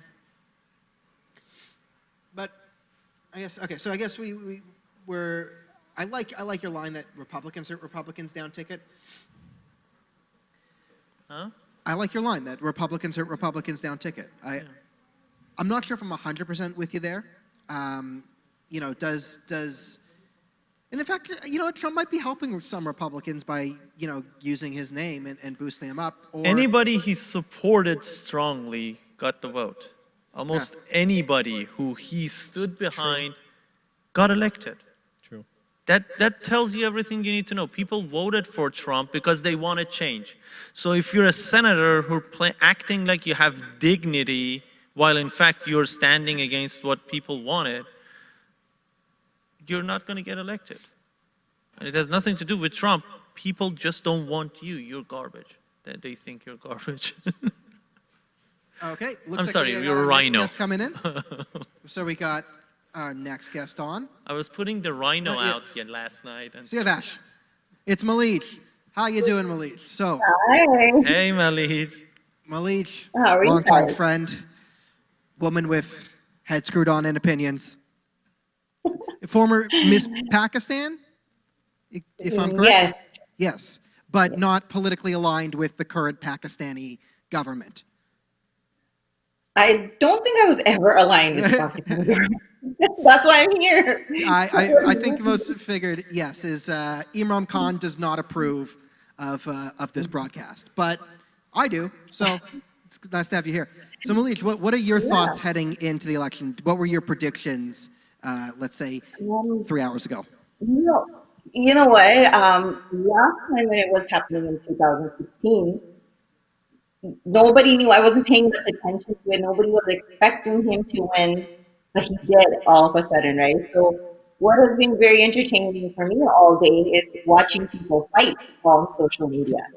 More than, it's just seeing the Trump supporters and then the lefties, their heads just explode. So you just see that, and honestly, that has been really fun for me, and I think Trump's gonna win. I think so too. I mean, you have no idea what these, I mean, at this point, other than maybe Florida, where we're kind of like really focusing on, and the states that we already knew who won before we even voted, that's where we're at now. But again, right now we're just in sort of crapshoot land. So I asked the people, what would be your number one reason for, let's say, for a Trump presidency? Like, what would be your motivating factor to vote? You can have multiple, I guess, but. There's a few things. Like, first of all, like, I like that he cares for his own people. He puts America first. I think every country should put themselves first and their citizens first. And so he has done that. He's done a lot of things, that are a little different. He's not politically correct. He doesn't really talk like a politician, and that resonates with me more than a politician that goes like Trudeau, that goes around, beats around the bush and gives you the same answer over and over and over again. So I think that was like a little refreshment for us to have something like that. We've always had the politically correct answers, the scripted, speeches, the same things that we've been hearing and hearing and hearing. So even though he was talking sometimes bluff, but it was good to hear. You know what I mean? Yeah, so I mean, let's elaborate on that with especially recent events, and I will use Trump and a poll to, Pakistan. Right now, you have Donald Trump, who, when terrorists say, "I'm committing a terrorist attack right now, and my motivation is Islam. That's why I'm murdering this guy. I'm chopping his head off because I believe Islam." And then Trump will say radical Islamic terrorism, whereas Imran Khan is currently going around the world saying no such thing as radical Islam, and because you're saying something, I encourage Muslims to do violence because there's no violence in Islam. So because you're saying so, we encourage people to Islamically commit violence. Imran Khan. I call him, he's like Pakistani Justin Trudeau for people who don't know. We did a video about Imran Khan. He is somebody that shouldn't even be talking like this. Like, it doesn't look good coming out of his mouth, right? He's creating this narrative that we are so Islamophobic here. And he has made one thing very clear. And I don't know if Westerners can differentiate, but you have to understand there's people that have, they picked a side. There's people that have not condemned beheading, but they have made this very clear that if you say anything against our prophet, this will happen. And Imran Khan is one of them. He was never this radical in his younger years, like, when he was a playboy. He calls all these countries Islamophobic, whereas he made most of his living from these Islamophobic countries, playing cricket and doing modeling and all those kind of interviews and stuff. Then he married a woman that was also a non-Muslim, then she converted. He's had multiple affairs with all these haram girls. So where was Islamophobia then? So as he's gone into politics, he's become like an extremist, you can say. Yeah. So just to get that vote, I think he's trying to pander to that audience, which is not good, because everybody that was living abroad was hoping that Imran Khan was a progressive Muslim. He's going to do something better for Pakistan, but he actually took it 1400 years back. But that's what he keeps saying. This is Riyasat-e-Madina, meaning you can say like a democracy of Medina, So I have a story on this. I'll just add to this, because you're saying a lot of people in Pakistan thought he'd be progressive. So I know his former, media, I can't remember his role, let's say campaign chair, but Tahir Gore used to do, I think, media for him, work from the 90s, thought he was a progressive guy, till he got him in a car, and then Imran Khan was just like, yeah, I think tribal Sharia is a great form of law, and we should do that. And then he's just like, oh, this man isn't a progressive, he's just an empty skull.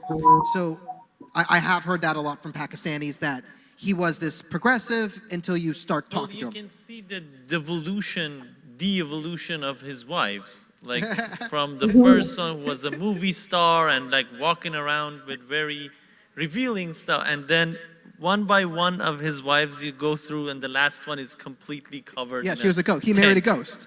In a beekeeper suit. So but basically, what I find is very ironic is when he started seeing his now wife, she was married, right? And apparently she didn't show her face or nothing, but they somehow started an affair. She got divorced and then she got married to him. So what a pious, woman, that even though she covered her face and everything, she had an affair behind all these closed doors. It's just weird, and you divorced your husband, you left your family, and now just because you knew he was going to be the prime minister, with him, the thing is, he is catering, like I said, it's the vote bank. You have to get the vote bank, and you have to please the extremists in Pakistan. If you don't, they will come after your neck. You have to. Yeah, I don't think any government can stand up to these people. Yeah, I mean, the thing with Pakistan that always frustrates me is that that's one of the worst deals and alliances we have of, just give us $2 billion to fight terrorism, and if you don't, we'll do more terrorism. Well, Then we Trump give them stopped $2 billion, and then they send $1.9 billion to terrorists. Trump stopped that. Yeah, I know. Yeah. This is why Trump good. It's like, yeah, you didn't do anything. The dude was living with you. Yeah, we here at National Telegraph and Go Live say, terrorism bad, don't fund it. Yes. So Malik, do you You fund see, terrorism? Sorry. I was on a show this morning, and they were saying the opposite. They were saying that Trump, since he has come in office, he really didn't do anything to stop terrorism in Pakistan, or how the Democrats were trying. He's going against social norms. Trust me, we know how to deal with Pakistan. We've been doing it for decades, and it's been going swimmingly. And this is a repeat of the Israel thing we had with Lauren The Isaacs. difference is, like Democrats used to pay Pakistan, and Republicans. Yeah. It was Pay conventional. Pakistan to supposedly stop terrorism in their country and allow it to move into Afghanistan and support Taliban. To be fair to Pakistan and the Democrat establishment, they weren't the leading state sponsor in terrorism. They were in second place. Yeah, but that's the thing. They basically, Pakistanis were like, yes, we are doing that. Totally. Give us $2 billion. And they were like, awesome, see, it's working. And then they killed bin Laden in a protected area in Pakistan. And they kept paying them until Trump came to power. I don't know. It was kind of weird that the most wanted man was killed like that, and not one picture, nothing. We just threw his body in the water. Didn't Imran Khan call Osama bin Laden a martyr recently? I believe Imran Khan called. Oh yeah, Imran Khan. So what happened was that Imran Khan wrote a letter to Facebook, Mark Zuckerberg, saying that there's too much Islamophobia on Facebook. And then we find out that Facebook removes that speech where he calls Osama bin Laden a martyr. So they actually removed his speech, which I was like, thank God Facebook did something. They usually ban us. Like, you see the jihadis calling to murder us all the time. And you report the comment and they're like, it doesn't go against our community values. And I'm like, what? Yeah, it's weird. So how can people follow you? Because you do a lot of content. You have a massive Facebook page, Twitter. I think you have your own YouTube, right? Huge. Yeah. So how can people find you? By just typing in your name? Yeah, Mahali Sarkari. All you do is in Google. Google Mahali Sarkari. You're going to find my page, your Facebook, Twitter, YouTube, my website, everything. My Facebook page is where I have most of the following. I do mostly stuff in Urdu, but now I'm starting to do more stuff in English for the Canadian audience, of course. So yeah. And so something we might share in common. It makes a lot more sense for you. But most of my death threats actually come from Pakistan, and they're usually also the funniest death threats. What I do like about the Pakistani Islamist culture is their death threats are so scatterbrained, illogical, and misspelled that they're usually hilarious. Do you have any great, hilarious death threats from Pakistan that you could tell us about? You know what? I get a lot of threats coming in from Pakistan, or like in the chat, and ridiculous stuff. But what I want to say is the threats that I really thought would concern me was when people living in Canada or in Mississauga, they threaten me. Then I have to call the cops and stuff. It has happened a couple of times with me. I had a guy that he created a fake page, and then he was posting a lot of stuff of mine on there, and then he posted my daughter's picture, and that's when it was like, that's it. Called the cops, and then I got him for harassment. Couldn't prove that he was the one doing that, but yes, there's been cases like that. You know what? I honestly love my Pakistani people because I have a huge following from Pakistan, and it's not their fault. Like, a lot of them want to get out of that system, don't want to be living like this, and that's why they follow me, and I get messages every day that, Mali, please speak up for us because we don't have a voice. We can't talk, but we come to hear you. I even have some. I wouldn't call them extreme Muslims, but they hear me at least. They come and they're ready to listen to those ideas, and that's what we need. We need them to be tolerant. I mean, you can teach them this tolerance. So even though I get all these haters, I have over 500,000 people on Facebook. Most of them are Pakistani. So, not all of them are bad. No, yeah, that's the thing. We're just talking mostly about the Pakistani government. He said terrorist it. He said previously. I said no, but all seriously, Pakistanis all are bad Pakistanis- people. They're the best. I said No, they're the no. best at death threats. I did say they're the best at death threats. It's that threat, and then some are just trolling us too. They know, like these people, they come there, they know that they're gonna call me names. I know a few times, and third time I'm gonna be like, I'm gonna swear or something. But which works for me now. I swear on my show, and it helps me release my stress, and it's a very good coping mechanism. It works really good, and they like it. People, of course, like it. So I'm like, it works for me. There you go. All right, I want to guys. know. I'll ask you a question about Pakistan, because one of the things that's fascinating me right now, because Pakistan's mad at France, or Imran Khan is, the silence on China. Now I know the economic reasons, the Belt and Road. The Belt and Road. They're building through Balochistan and all that. What is the current level of awareness, let's say, of millions of Muslims in concentration camps in China among Pakistani, either community in the diaspora or in Pakistan? I don't think people know much about it, because you have to understand it's the media, right? Whatever we're showing in media. For example, when this trans thing happened, the Pakistani media is showing Macron as he came down to his knees and he is given, bowed down to Turkey and Pakistan. So they're not even reporting about the Chinese or whatever is happening, in China right now. So people don't know. The only thing that the media is feeding them is India is, torturing Muslims. It's a Kashmir issue, and West is very Islamophobic and racist. So if the media is going to keep doing the same propaganda, and that's what you see on the internet too. You don't see much about the Chinese Muslim, but you heard about the Rohingya Muslims. You will see every other link was about Rohingya Muslims, remember?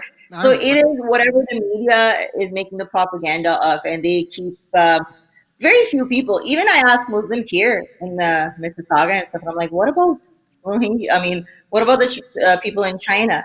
Are they not important? And then they just have no answer to it. Imran Khan actually said that because China was there to help them at a time when nobody else was there, that's why they don't criticize them. So basically, if you keep giving him money, you can do whatever you want to the Muslims. And I have another theory on that too. It's not just the money that they're giving, which is of course part of it, but I think every country knows that if you go against China, if you criticize, they'll come at you 110%. If you don't, they'll let you be North Korea. They'll let you establish a fantastical dictatorship where your grandfather's dead, but he's still in charge. And China will be like, any criticism against that is bad, right? China's very black and white, who they attack and they don't. And I think that is the language of the Middle East. I mean, Pakistan is not the Middle East, but we're talking about really the non-Western world where strength is strength, weakness is weakness. And China is strong. You criticize, it's 110%, we're coming after you. Whereas, a lot of, they know that, like, they can criticize America. And it's not like if they criticize America, they'll drop nukes, right? If you criticize Canada, we'll go, oh, well, maybe, did they have a point? China, it's like, oh, you say they shouldn't be putting people in concentration camps? No more trade with you. And any country that trades with you, no more trade. So I think that's how they got the majority of the Islamic world in favor and on board with all the concentration camps. So I'm going to give some quick updates for the homies, then I'm going to bring you back in, Malik. Michigan, looking good for Trump, 13% in. He's up 15 points, and not a lot of reporting in from rural areas. So that's the mostly urban vote. Pennsylvania, still not looking good, 72.4% Biden at 8% in, but it's still the same county. So that's going to be major movement because no one's winning Pennsylvania at 72%. So I'll give you the floor back. Ohio is close. So Ohio's, you were talking with China. The big thing with Pakistan right now is also the CPAC. So don't forget, and U.S. is not really backing up Pakistan, or is not with Pakistan. So Pakistan has two choices: either they can go with U.S. and U.S. is already having tension between China, or they can go with China, which they find is better for them. especially with China having tension between India. They want to, take India's side. So there is a lot of political issues. That's why I can understand why he's not saying anything to them. Of course, it's all politically related.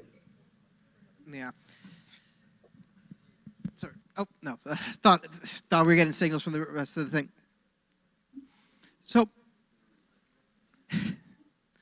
So what would be, in your mind, what would be the worst thing of a non-Trump? Like, what's your worst case scenario? Like, what are your fears and anxieties? Tell me about your fears.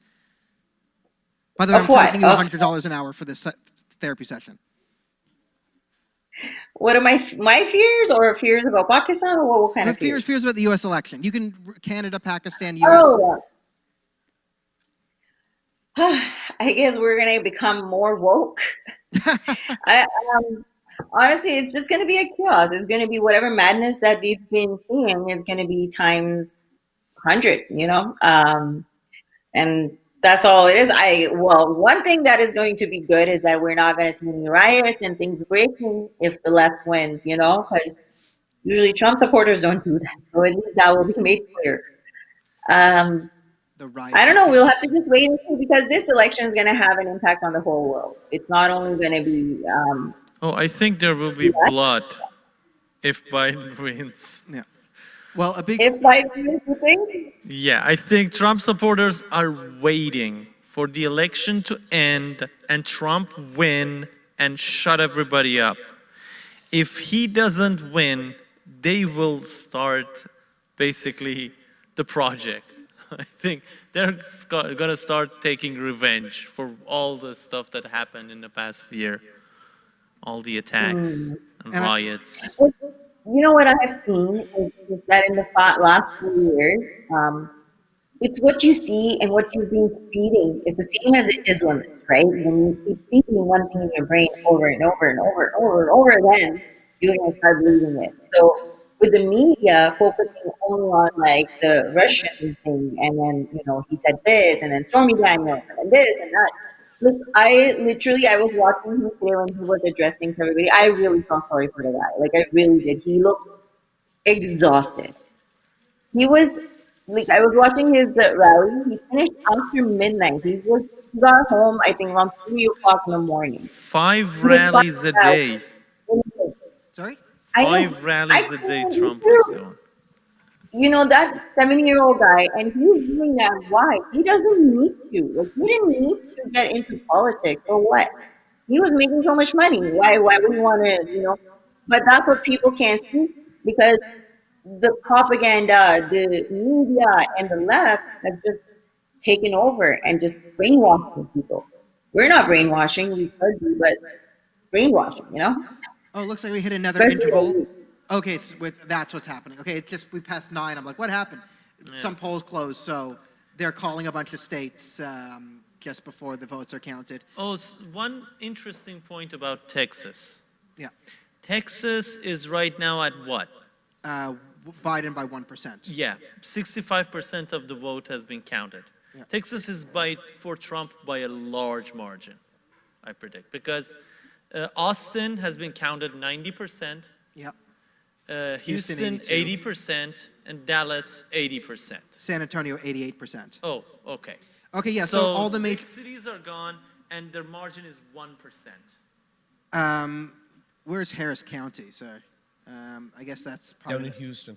Houston? Houston. Yeah. So yeah, Trump's gonna win Texas. I think big. Yeah, because once you get West Texas, the rural areas, Midland, Odessa. Yeah, Harris County has been counted 82%. Yeah, so I'm looking at this map here, and I think our fears of losing Texas can be assuaged.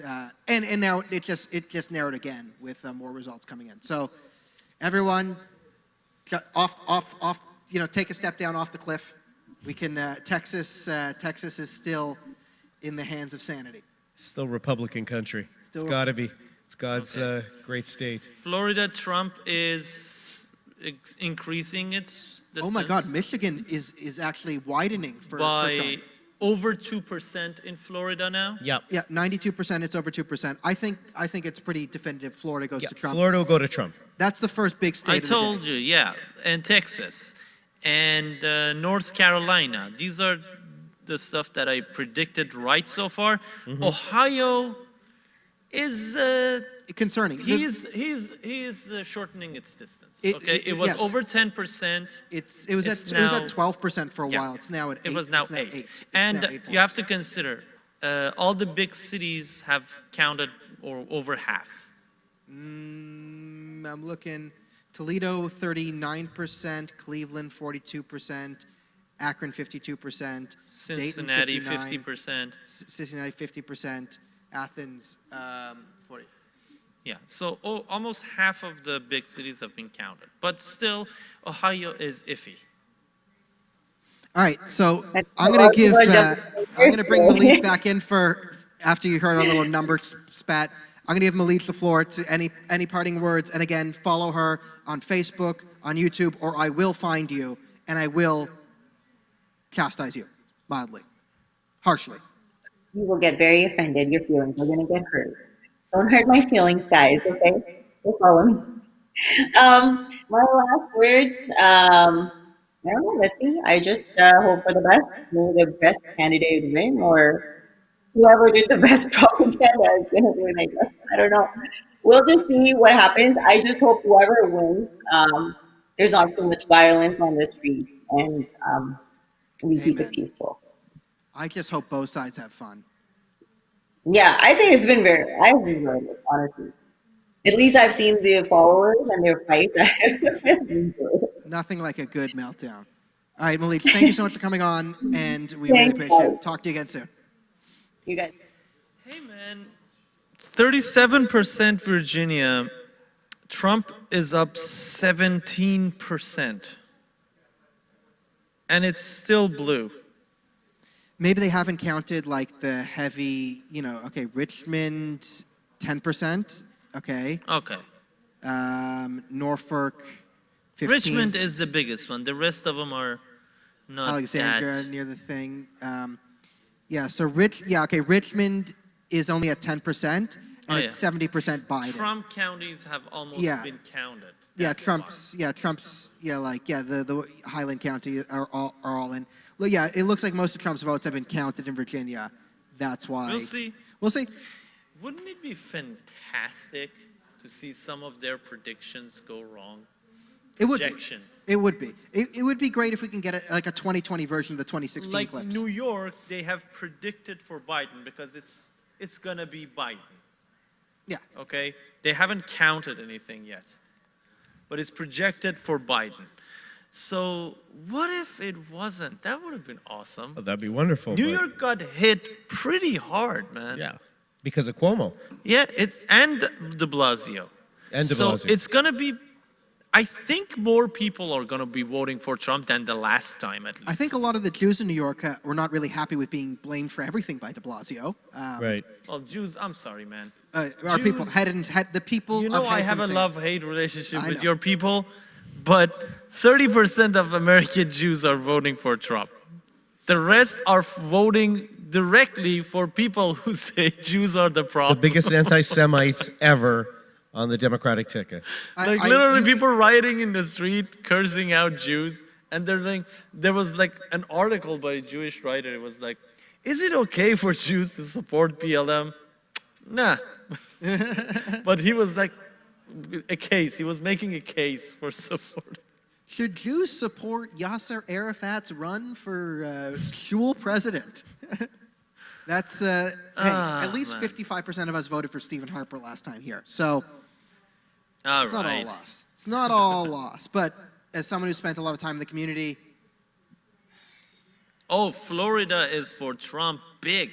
Rasmussen, I am disappointed. Rasmussen had it like 3%. last night. Had it 3%. by They can't 2 be points. 100 for 100. They can't be perfect. But like, Trump is right now 3% above.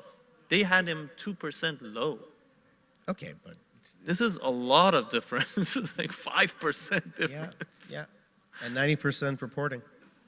I think we have to look at Michigan because Michigan's numbers. Michigan's interesting. Michigan's interesting. I'll Oh my say God. Michigan. Okay, Detroit 3% in only, 53% Trump. Flint 28%. Oh, 60% for Trump. I think Flint's gonna vote Trump well. They might. Because of what Obama did last time. The only blue county here in Michigan right now is Ann Arbor. I mean, that's where Michigan University is. Hey Go man, like Wolverines. Detroit, it's like 3%. Detroit's 3%. Detroit's Exactly. gonna be overwhelmingly Biden. I get it, but right now it's interesting that the returns are coming in. Usually, Trump would never be leading in Biden It's like Detroit. In Michigan. 26,000 votes just counted. So True. it could have been just one small neighborhood. True. But I mean, Flint is at 28% and Grand Rapids at 37%. Yeah, those are more significant. But Michigan, the higher you go, you get the basically Ted Nugent people. Yeah, You but know and Ted also Nugent is from Michigan. this could be He's from northern Michigan. So the higher in Michigan, the lower part is the mostly African American. The higher part is Trump. It's always Trump. Going to be like more Republican. It's the big cities: Flint, Detroit, and Ann Arbor. Yeah, but I think the fascinating thing is this could be the industry vote, like what Trump's promised to bring back industry. I predicted Michigan for Trump. It's not like I don't think so. I think it's gonna be, but I'm saying this vote still is way off for Detroit. He's not going to win Michigan by 60%. He's not going to win Michigan by 20 something. For points. Detroit, at least, it's way off. Yeah, I don't think he'll come up with a lead in Detroit. Unless black people suddenly go, you know what? And again, it looks like Vermont solidly Democrat. What do you think about Michigan? I think Michigan has a chance to turn. Michigan, I mean, you got a Rust Belt, so And Trump's been good to. he the has Rust been Belt. good. Yes, he has. Yeah. I'm looking at North Carolina. So, That's the interesting one. yeah, Biden's still up. That's but, Trump, man. Don't worry about it. Yeah, I mean, the breakdown here is what percent reported here? 77% in North Carolina has reported, and Biden has a 3% lead. So 77%, 82% of Cumberland County, the big ones. Raleigh is at 82%. Charlotte has been counted. Greenboro 77, and Charlotte 85%. Charlotte has been 80. counted. Okay, so 85%. Like that's your thing is most of the green counties are above the 77% line, and there still are a few counties with nothing, no votes coming in right now. That probably will lean more red. So that's why no one's called that. Georgia looking good for Trump. Florida now 93%, and Trump's at 3%. And Florida's going to go solid red because, again, it's actually the Panhandles. They've counted most of it now. Yeah, that's why he's 2% above. Yeah, okay, Tallahassee is below. Jacksonville's at average. Tampa's above. Orlando's above. Oh, he's now 3%. Odessa's above. Broward County at 98%. Miami 93%. And West Palm Beach. So it's 300,000 difference. yeah, it looks like it's pretty much over in Florida. If these results are unless we have like 10,000 or 10 million Suddenly 300,000 votes in a truck somewhere are found. It could happen.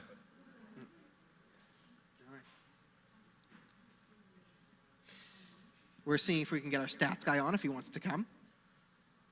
Do we need a break for stats and the national anthem? No? Okay. Mika, you want to add some stuff? Any points you want to add? No. At Nope. least get a mic. The If mic you don't right want to here. come There's a on mic right screen, here. get a mic. Here, it's on. Come sit. There we go. Okay. Our legal advice keeping us legal. So Mika, are we allowed to commit murder? It depends. Oh. That's the answer. Biblically, with any, yes. any He is a question- lawyer. Any He is a question lawyer. you ask me, I'll say it depends. Rioting, legal, illegal. That also depends. Oh, so let's say if I riot and say Black Lives Matter, legal, illegal. That's definitely legal. What if I want to riot? Ohio now less than 6% difference. Okay, yeah, Ohio's gap closing. That's good to hear. I mean, I think the big numbers to look at right now is that Florida, Georgia, and North Carolina just keep going further and further for Trump. I mean, Florida's already been called, but Georgia and North Carolina were like kind of two big question marks at the beginning of the night, but it's looking like it's going Trump's way. Well, North Carolina, I don't know. And I had predicted North Carolina for Trump, but it's been... New York Times has North Carolina at 88% chance of going for Trump, which is quite high. That is high. Hey man, my predictions. Yeah, and Ohio, like the other thing is Ohio's Biden's leading right now. You lose faith when you look at the map and the numbers. Yeah. Yeah. But it's a small margin. Well, Ohio flipped late last Let time. me just one more time say it. I have predicted twice in the past year that Trump will win over 40 states in this election. Okay. Twice. Officially. If Trump loses, I have bet that I will have to officially on my Facebook call a lefty friend of mine, my uncle, who understands politics way better than me. And he will do the same if Trump wins over 40 states. But my prediction has been over 35 to 40 states. So you normally don't call your uncle at all? Huh? You normally don't call your uncle at all? I don't have an uncle. But this friend of mine, I'll have to call him uncle. And for Sia's ego, there's something that we're Oh, all that's familiar the with. worst. That's worse than money or anything. It's torture. Torture. He's a lefty, a far one as that, at that, like really far lefty. Pennsylvania still at wow. It's not. It's 30 points still. Like I know it's not that, but 30 is big after this number. I mean, there's still a lot of counties that just haven't come in in Pennsylvania. No, well, like, that's the thing. Philadelphia, Allentown, and it's around, like counties around it. Montgomery, these we knew was heavy Biden. Pittsburgh, 69% Trump. Huh.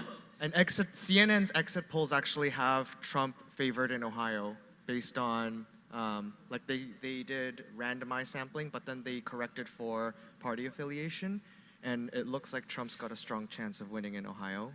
Okay. I'm telling you, man, every time we look, the Ohio gap narrows. It's 4 points now.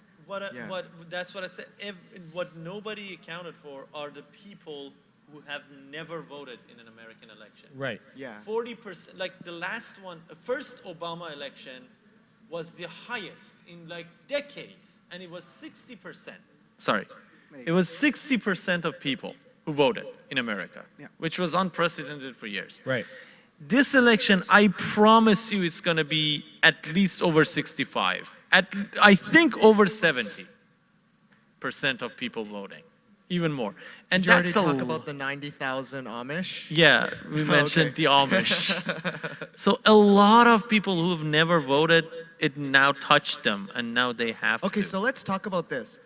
So for example, if you look at Ohio right now, it says 62% in, right? So what is that 62% based on? Is that based on regular turnout, expected turnout, exit polls? Like what is that actually based on? It says estimated votes reported. Yeah. So out of 55% of estimated votes, because they don't know exactly how many votes. So I guess it would be historical patterns, is what Mika's saying. Is I guess it's expected votes. So you take the average of how many people live there by population density or whatever, and if it increased by 50,000, you increase the expected votes by like 20,000 or whatever. I don't know.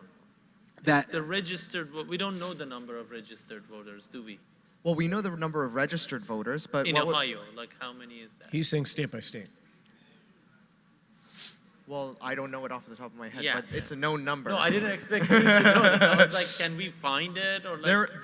There were actually like a couple of counties in Florida I was reading earlier where the number of registered voters was lower than the total number of voters because people came in and voted last minute. Mm-hmm. So I don't know what that, like, if that means voter fraud, but not necessarily. So, I mean, Senate race, we're now at 43 Democrats, so one up on the Democrats, 37 Republicans, that's +2 for last time. The House, 38 Democrat, 55 Republican. I mean, with the House race, you really have to look at the map to see if anything surprising is happening. Right? Yeah, we have to check to see which seats have changed hands. Exactly. We can't tell by that.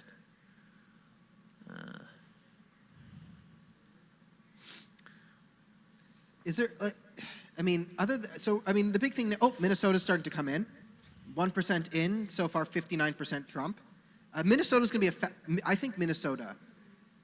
So I think the takeaway from like the whole record turnout spiel is that if it says 62% votes reporting, that doesn't necessarily mean it's actually 62%. Could be it's 57. likely to skew lower, Yeah. right? Yeah. Oh, definitely, because of the mail-in thing, I think Yeah. a lot of it will be counted later. So actually in Atlanta, they actually had a water pipe burst in one of the vote counting rooms. They say that none of the ballots were damaged, but they're delaying the But they starting suddenly of the became count by 4 very hours. new. Yeah, so they have this place where they keep all of the mail-in ballots, and a water pipe burst, and they're not counting those for a couple of more hours. That's what they're saying. That sounds reasonable. So I mean, by originally that- CBS was reporting that the delay would last 2 days, and then quickly everybody was reporting 4 hours. So by that account, like Florida has Trump up by 3%. Okay. Now the males, what percentage will they be? Have we counted all the mail-in votes? Not in Florida. Okay, so is this 93% taking into account all the mail-in votes? Or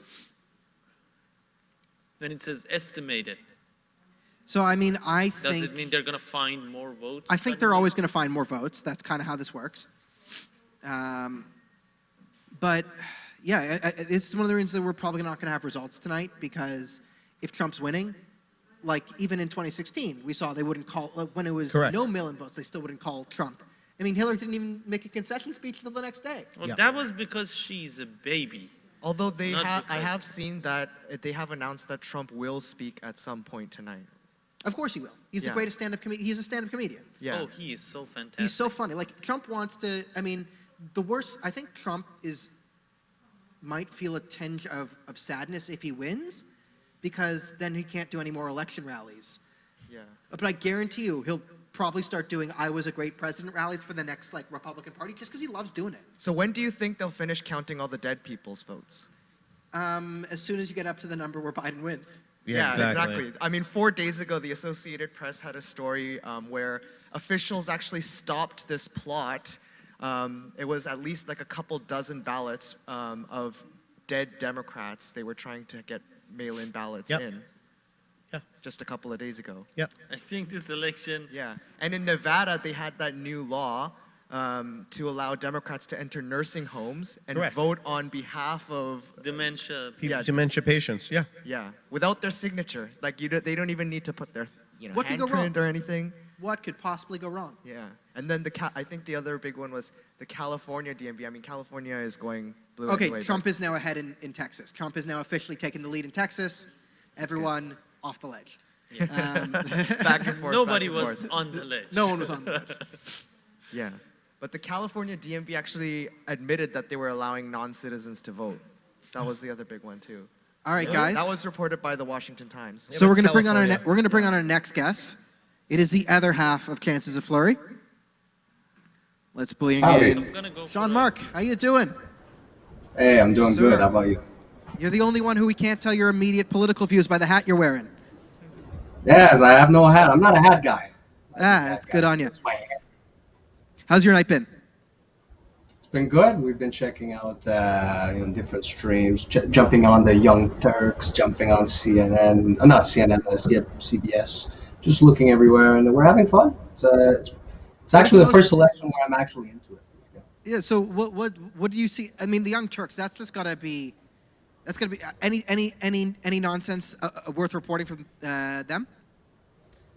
I gotta say they're self-aware this time around. They know that there are compilation videos being made of them, and they mention them, so They're nothing I if think not they're- vain. yeah. So This is kind of They're what we being talked about careful. with the media having to understand that their role looking ridiculous. And I think good on that Young Turks for learning that, like, we can't just, like, gleefully be like, oh, Trump's so stupid and he's going to lose, because then they look really, really stupid. Whereas we could be like, we want Trump to win. We hope he wins. Is what I think. And if he doesn't, like, well, like, you're not going to see me crying on TV. Yeah. that's right. We I can't will let cry. that happen. I will cry. Not on TV. Not on. Not on camera. TV. Only so. I asked, what were your predictions? How did you see this thing playing out? Let's say 4 or 5 hours ago. 4 or 5 hours ago, I was a Trump guy. I think Carl mentioned he put a bet on it on the elections. I did as well. I put a bet on it just to make it just a little bit more spicy. And I was a Trump guy. I don't know. By looking at the map again, I'm new to all this, so it's a little new to me. So I'm not sure how to feel right now. But I'm still hoping it's a Trump victory. Yeah. So I mean, we're here. My what I said is going to the two most interesting states right now, I think, are Michigan and Minnesota, because that's sort of the I'll bring the industry back vote. Now, of course, Ilhan Omar's district is not voting for Trump. There's also other great stories broken by Project Veritas. I think you covered some of them, of the voting fraud that they caught on camera in Minnesota, where people are just going into these, apartment complexes full of older Somali people and just buying their votes, quite literally. And since you mentioned Michigan, like Detroit had 30,000 more registered voters than citizens of legal voting age. And unless, 30,000 people moved in within like the last month or so, something's going on. They're clearly allowing non-citizens to vote in these places. Right. Yeah, that's the other thing of like, we kind of talk about like, are illegal immigrants voting? Like when you have unsolicited ballots. I mean, the California DMV openly admitted it. It was reported in the Washington Times. Yeah. And this is like the question on the census. Should we count non-Americans on the census? And I mean, the census is like another story, right? Yeah. Like it's one thing if you're counting, illegal immigrants on the census so that you can, I don't know, like increase funding. Yeah, increase funding or whatever. It's another thing to straight up allow them to vote. Right. No, I agree. Yeah, that's like, so. John, what's your go-to story for the night? Like, what are you looking at? I'm looking at the Rust Belt voters. What do you think is the biggest sort of take? Like, what are you looking for, or give us something to look for in your opinion? Look for to me, like I said, I'm new. Like last year in the elections, I wasn't following it very much, and I didn't like Donald Trump. I was one of those guys. So right now, Carl is actually helping me out with like how the map works and what's the important spots. So really, I can't really give you a big my takeaway of what I expect or what's my big what I'm looking at, because I have to admit I'm a little new to this. But you don't have to be election thing. Like you could be like, what are you looking at post-election riots? I see. Well, yeah. So I think it's going to the Supreme Court. I don't think, regardless of where it's going, I think there's too much animosity on both sides, and I don't think anyone's conceding. I think I don't know. I think there's going to be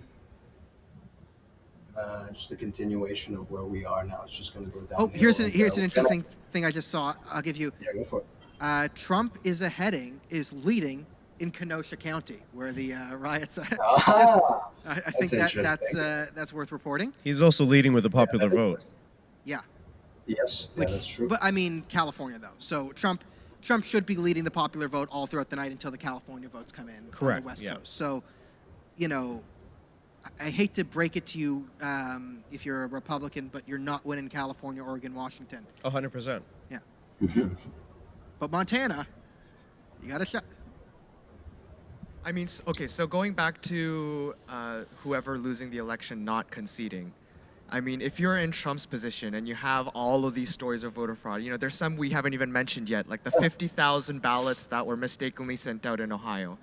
Why, even if he does lose, if it's by a small margin, why, on God's green earth would he concede? Yeah. Well, I think that's absolutely the case. We know Biden said that if it's close, he didn't say it, but his team said it, he's not going to concede tonight. And both sides have their lawyers ready and prepared. So we may have a replay of the 2000 election. It may be a month before it hits the Supreme Court, and that gets decided. So Well, Biden's taking the lead in Texas again. Oh, still a lot of counties that are just. Okay, so one of the interesting coming in, never things mind. that people forget about how the 2000 election ended up at the Supreme Court in the first place is that it was a lot of people tried to argue that it should have ended up in the state Supreme Court. Correct. And the Florida State Supreme Court at that time had more Democrat justices. And I think, if I'm not mistaken, it's because it was the Secretary of State of Catherine Florida, Harris. Her name was, I think, Catherine who Harris. was the campaign chair for Bush in Florida, who Right. ultimately made the call that caused that election to be decided in Correct. the federal Supreme Court. Correct. So I don't know if that's precedent enough for it to go to the federal Supreme Court no matter what, if we have a similar situation, or if you have one of these states that are run by Democrats and that state happens to be the deciding state, for example, Pennsylvania, then it might end up becoming decided in the state Supreme Court, and we might end up with a totally different result. Or you might actually end up with a situation where a state Supreme Court and the federal Supreme Court are in open conflict. Like, we've never had that kind of situation, but it's not like in Canada where the federal Supreme Court is, clearly, above superseding the Right. provincial Supreme Courts. There, it's more, Mika's our resident lawyer, by the way, Jean-Marc, if you didn't know. Oh, He knows all the laws, all the best laws. Terrific. Oh, just okay. only the best ones. Only the best ones, not the bad ones. Just that's oh, I see. Yeah. Well, you're very you're someone that people would like to know.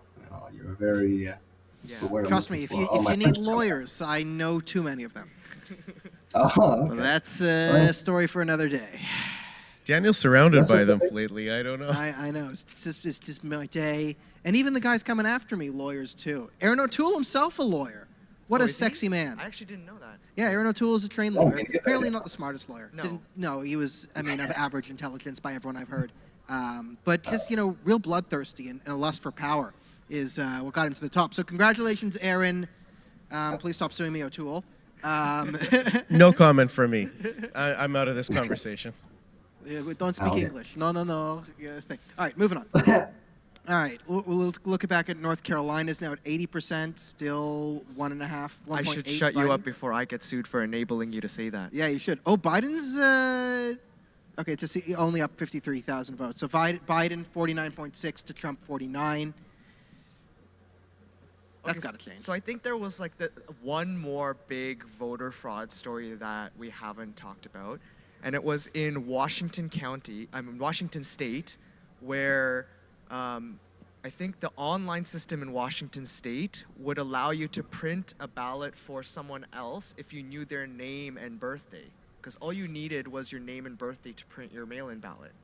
So, name and birthday is really easy to figure out, Right. right? So you could, figure out, I guess, your demented grandparents' birthday and print out their ballot, or one of your friends. If one of your friends told you that they weren't going to vote, Right. and you know how old they are, go on Facebook for their birthday, and you Right. can log into the online system and print out a ballot for them. Right. That's ridiculous. That's ridiculous. They should have at least their social security number plugged in as well. Yeah. Okay. I have never seen such a twisted election like this. And you kind of Not can in excuse North a bit of it America. because okay, COVID, you can understand pandemic, but Yeah. I think with most things with COVID is the politicians have taken COVID as an excuse to do a lot of things. 100%. And, there'll be extra shenanigans this year. Yeah. Yeah, that's Did you guys see that report that Canada's balance sheet assets to nominal GDP ratio went up more than 4.5 times since last year? So that's kind of a measure of the Canadian money supply. It means that our money supply compared to our GDP has increased more than 4.5 times since last year. And Yeah. Essentially, we're printing money out the wazoo. yeah, and even course. America didn't double their assets to GDP ratio. I think America's got something crazy going on too. They have 22% of all of the U.S. dollars in circulation were printed this year, Wow. Yeah, and we blow them out of the water. And so if how I much learned money anything, are we printing? if I learned anything from the Weimar Republic, it's that nothing bad happens when you print money and have extreme political polarization. Yeah. Nothing. Yeah. Oh, wait. That's a good lesson. The Thank Third you. Reich. Never mind. That always goes wrong. I once owned a 50 billion Zimbabwean dollar banknote. I bought it for like $5 at a garage sale, and it quickly became worth, less than 1,000th of that. But then it kind of might be worth more as a collector's item in years. Yeah, that was more of my intention when I got it. All right, John Mark, how's your night been going? We've been It's going, talking for a long time. Yeah, I know. Yeah, it must be tiring. How long have you been doing this? Since 7, so 2.5 hours. We are going to be taking a commercial break after we're done after you leave. So I will be able to use the washroom tonight. Oh, yeah. I'm very excited with that proposition. There's going to be a lineup outside the washroom. Oh yeah, we might need to extend that commercial break. Yeah, our show's a lot more relaxed. Oh no, go for it. Sorry. Yeah. No, John Mark, you go. Shut up, Mika. He's into studio time.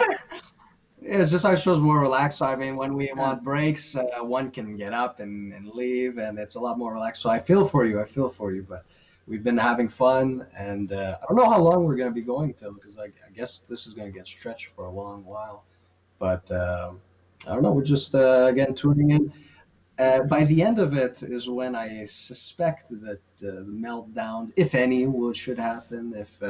And we've made the plan that if Trump is looking like he's losing, we want to switch to maybe the right wing outlets to see if they're going to start melting down. Not melting down, but we want to see their reaction. So I don't know. We're having fun. It's a good time right now. Okay. So I think we're gonna have to cut to a commercial now. John Mark, thank you so much for being on. Any closing thoughts? No, we're having fun. Thank you very much. I appreciate you having me on. Chance of Flurry. We're always doing some videos, and I enjoy everything coming out of National Telegraph. It's awesome. Thank you. Follow the National Telegraph. Follow Chances of Flurry. Follow your heart. Follow your heart. There you go. Yes. Thanks so much. All right, so let's thank you so much, and nice let's to cut to commercial. Welcome to GoliveTV, the future in your hands. The only multicultural IPTV station that brings communities together. Over 2.7 million people have already watched. GoliveTV, anytime, anywhere.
Welcome back. Thank you for allowing us to eat something and exist as humans. So, You ate something? there's a couple snacks over there. You I missed it. out. Yeah, cod bites or whatever. it's great. So, since we Good wanted to bring- news, just before we begin, great news. Maine 6% has been announced, 54% Trump. those 4 votes, those 4 electoral college votes of Maine. It's I mean, much Fox better than I News has thought. already called Maine for Those Biden. hasn't it? 4 electoral votes are going to be very important. Go ahead. Yeah, so Pennsylvania is now a bit closer. It is no longer 80% Biden. Biden is at 52.7. Trump are at 46. But apparently a lot of votes are coming in Philadelphia quickly. Minnesota's, by the way, guys, good news. If you are a big hater of America, Ilhan Omar is going to be keeping her seats. So she won, and her speech is something, Gur Jews. Inspiring words, progressive words, lovely words, Death to to America. I believe that was her campaign slogan. Yeah. Donald Trump's lead is widening in Texas. He's now Yes. over 1.5%. Georgia looking strong, Trump. Again, and Georgia had polls that were saying Biden was going to win at this That's point. right. Same It thing. was Last insane. election. Exactly. And I talked about it as this was clearly there's polling bias because Georgia's not voting. Oh, that beautiful thing, like Rachel Maddow laughingly, like, South Carolina. Yeah, Everybody says it would be deep red, right? But it's just leaning. Like, she was so gleefully dumb. The best type of dumb. Like, you can watch that for decades and just enjoy it every time. New York Times has Georgia at 85% chance of going to Trump right now. Yeah, that makes sense. Well, yeah, their 50% vote counted, like 14% difference. So, yeah. Yeah, it's yeah. And Michigan, Trump's still doing really, really well, plus 20%. Oh, and the big news is Ohio is now much closer. It is 49.5% Biden, 49.2% Trump. It So started from 14 points. it started from 14 Now, points, 0.3. and at 64%, totally reported. And Michigan, to be fair, Detroit has been only announced 3%. So Okay. Detroit is the big one. Well, it's actually, for my quick breakdown, it looks like the Trump counties are actually more counted than the Biden counties here in Ohio. No, I could be wrong. I mean, Mika Well, was that's talking the about thing. exit polls. Ohio is farm country. Okay, so big cities are going to vote for Biden, Exactly. usually, and the rest are going to vote for Trump. But what I'm saying is the rest have been more counted. Like most of the Trump counties have higher percentage of the votes counted. Whereas, I noticed that too. Whereas the Biden county, like Athens County, 47% in. Cincinnati, Columbus, 50%, Columbus, 59%. Yeah. So that is A problem. troubling. That is troubling because 64% is the mark there, and that just means you're going to see a lot more Biden stuff come in. Yeah, and a lot of these Trump counties are like less than 100,000 people, less Yeah. than 50,000 even. So does anyone have any predictions for the political future of Kanye? I think he's going to be president of the world soon. What is Kanye pulling at? I don't even have it in here, but I think the interesting thing is, does Kanye beat the Libertarian Party? I don't know. Do you think do you think Kanye can beat the Libertarian or the Green Party? That's the interesting question. In his mind, perhaps. Well, we all know the system's rigged against Kanye. Yeah, Ohio, that is concerning. I think it would be impressive enough if Kanye can beat the Libertarians in one of the states, one of the Right. 12 states he's on the ballot. Yeah. I think he will beat the Greens in at least one of those states. So you're Boy, saying, Ohio is really concerning, dude. yeah, but okay, Mika's saying New York Times they called North Carolina for Trump, even though Biden's winning by 1.4 with. But the other thing too is like Fox News has called Maine from the beginning of the night for Biden. Well, Maine And they has haven't always been. Yeah, they haven't backed down from that yet, even though Trump has been leading the whole time. Yeah, but Maine is at 9%. Same thing with Virginia. We're still calling Virginia for Biden, even though he's down by 10.5 points. Yeah. I mean, I have my map here, like compiling different calls from different sites, and I've got Biden at 134 and Trump at 145. I have 131 and 92. That's weird. And you have New York Times? No, I have like all the calls from like Google and like, because Google actually had South Carolina called really early when Fox News still had it leaning blue. I mean, South Carolina still hasn't been called in on most of the sites, but Google had called it almost right away. All right, so Fox News has North Carolina within 0.2, 49.5 Biden, 49.3 Trump. And they're at 87% here on Fox. So Fox knows more about North Carolina than the New York Times, apparently. I don't understand how they don't all have standardized results. Again, Texas, everyone down off the ledge here. Minnesota going to Ilhan Omar. Wisconsin, very close. Michigan, okay, getting a bit closer, but still not very close. Someone sent me a picture of Nate Silver. I don't know what site he's on right now, but he looks like he's been scratching his head a lot tonight. his hair's all pointing in one direction. Oh, wow. Wow. Yeah, and on FTX they have like futures contracts for Trump. So basically, if Donald Trump wins, the value of the contract goes to $1, and if he loses, it goes to 0.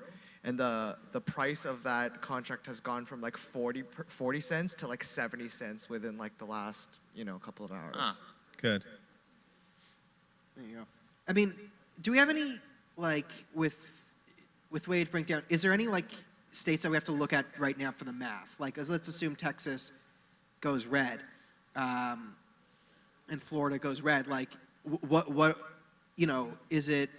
Okay, now we got Trump leading in Ohio with 74% in, according to Fox News. So, I mean, if Florida, Ohio, Michigan go Trump. I don't think Ohio is going to go Trump, dude. Unless in these cities, in these big cities, Trump votes haven't been counted yet. It is starting to look more and more like it's going to come down to Pennsylvania, in my opinion. Yep, I agree with that. And Pennsylvania's getting so Pennsylvania, Joe Biden at 51.3%, Trump 45.1. That's 20 votes. 19% of the vote. It's still a lot. There's a lot. What did you say the percentage was between them?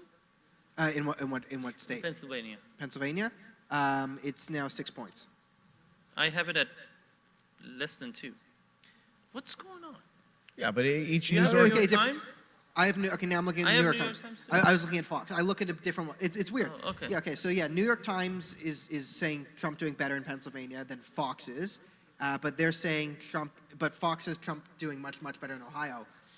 Fox has Ohio at like 70-something% with a couple with a decent lead for Trump, whereas New York Times is 64%. So I think the takeaway from all of this is the right-wing media like Fox is underreporting Trump and overreporting Biden, and the left-wing, the super left-wing media like New York Times is propping up Trump and underreporting Biden. It's the opposite. Yeah, but to be fair, in 2016, both of them did the same thing.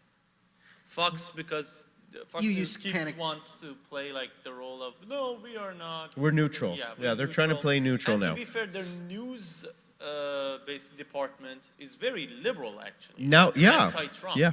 It's the opinion department that is pro-Trump. But the news, Chris Wallace, all those guys are very anti-Trump. Yeah. Have been always. And New York Times, 2016, very quickly You mean changed Chris it. Wallace, the first moderator for the first debate, Yeah. No, who happens to be a registered... He wasn't the moderator. He was the debate contestant. Yeah. The first debate was Trump versus Chris Wallace. Who's a registered Democrat. Yeah. I think there was also some old dead guy on the stage too, but I don't remember correctly in the first debate. If anyone knows, you could put in the comments. But I'm pretty sure it was Trump versus Wallace, and there was just some random dead guy. Now, the also funny there. thing, speaking about the random dead guy, have you ever seen Saturday Night Live where they do, what's the Canadian actor's name? Mike Myers? No, the one who's now doing Biden. Jim Carrey. Jim Carrey, thank you. So they're doing Jim Carrey, and they're showing him as really high energy Biden, and I'm like, this is not the Biden that's at the debates. Yeah, it's like, that's Ace Nobody Ventura. knows this and we've Jim heard Carrey some- lost his brain ever since he lost his himness, his person. Have you seen him talk? No. Whenever he's on red carpet or anything, they ask you, how are you doing? There is no me. There is no me here. Like, he literally says that to the person. Like, he has gone off the he actually says that there is no me. This is all So a I guess game. he's a good actor to play Biden then. Yeah, there is Yeah, no maybe. You know, famous for once But saying he that has he gone- tried to prostitute himself out to Wall Street. Yeah. And Oh, they told him to come back when he was 40. Well, Yeah. When you grow up. he turned 40 37 years Yeah, ago. but Jim Carrey has lost it bad. Like, you Yeah. should watch his interviews. It's like so awkward. Yeah. Like, the dude's like, it's on a red carpet. You've seen these red carpets. Yeah, yeah. So what's going on with your uncle? Like, whatever. You bought a house, and it's like, I didn't buy a house. We can't own a house. A house is a concept in you. He talks like this. And the poor, like, girl who just got this gig on the red carpet is like, what do I do now with this guy? Like, what's the protocol? Like, what do you do with this? Well, his look of Biden is dead on, but his acting of completely. Biden is like, no, this is like Sleepy Joe. You got to play him Sleepy Joe. He's Sleepy Joe. Norm Macdonald said something very important about comedy impersonation. He said, like, one of the criticisms he had to the SNL, he was like, you can't impersonate somebody you hate. Okay. You can't impersonate somebody out of hate. Nobody's gonna like that, okay? And it's not gonna be funny, it's not gonna be entertaining because you hate that person, so it shows. Okay, the only Alec Baldwin, who does Trump, he hates Trump personally, but he does a great job doing Trump. No, he does attitude. I've tried to watch Alec Baldwin. Okay. I really can't. It annoys me. And it's not because they make fun of Trump. I've seen comedians who make fun of Trump very well, but Alec Baldwin, the hatred just pours Yeah, out of him. it's obvious. Like, come Yeah. on, dude. Yeah, Easy a little. it's obvious. So I'll give a bit of a... I'm evil. Yeah, literally, like, I'm a bad person. The problem with the Trump impersonation in general is you can't be funnier than Trump. Like, Trump himself is funny. So either you're just directly copying what he said, or you're doing a less good version of it. You're basically doing the CFL. Why are we watching that when there's an NFL? Like, there was this guy, I don't know. Speaking of the NFL, I'm transitioning here to Wisconsin. Okay. So my Green Bay Packers in Green Bay, Green Bay County's in, it's going 64% Trump right now. But taking a look at Wisconsin here, it's pretty close. Biden, so Trump, it's been back and forth. But the number one thing is Madison County, which is the most populous sort of high Democrat area. It's 50% reported compared to 25% of the rest of the county. So Milwaukee's around average reporting, but the big Biden Madison County, that's over 50% reported. So it's looking good for Trump in Wisconsin, which is a battleground state. According to Fox, they just switched Pennsylvania to Trump leaning. Oh boy. Told ya. Amish are coming. Hashtag the Amish are coming. The Amish are coming. How can they vote if they don't have driver's On licenses? their buggies, man. You haven't seen the photo? Lines of Amish buggies just with Trump sign. I used to do a joke about the Come Amish. on, Ezekiel. I just remember this. I used to do a joke about the Amish. It was something about like, we're never going to end racism or racial hatred because people always need a scapegoat. So I figured, why don't we just blame the Amish for everything? Because how would they know the difference? Exactly. So that was They have no media. They have no social media. Yeah, just blame it on the Amish. So, I mean, since you mentioned the Amish, Sia and I were talking about this earlier.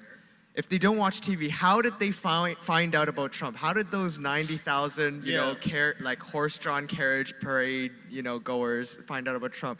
And I read a couple articles about it, and apparently, from interviews with the Amish, That's very interesting. Because a lot of their livelihood is based on like local small business, they've actually felt literally the effect of Trump's economic policies in their areas, and so they did what they call polling the English, where they go around and asking like the non-Amish, what the hell's going on? Why is the economy so good all of a sudden?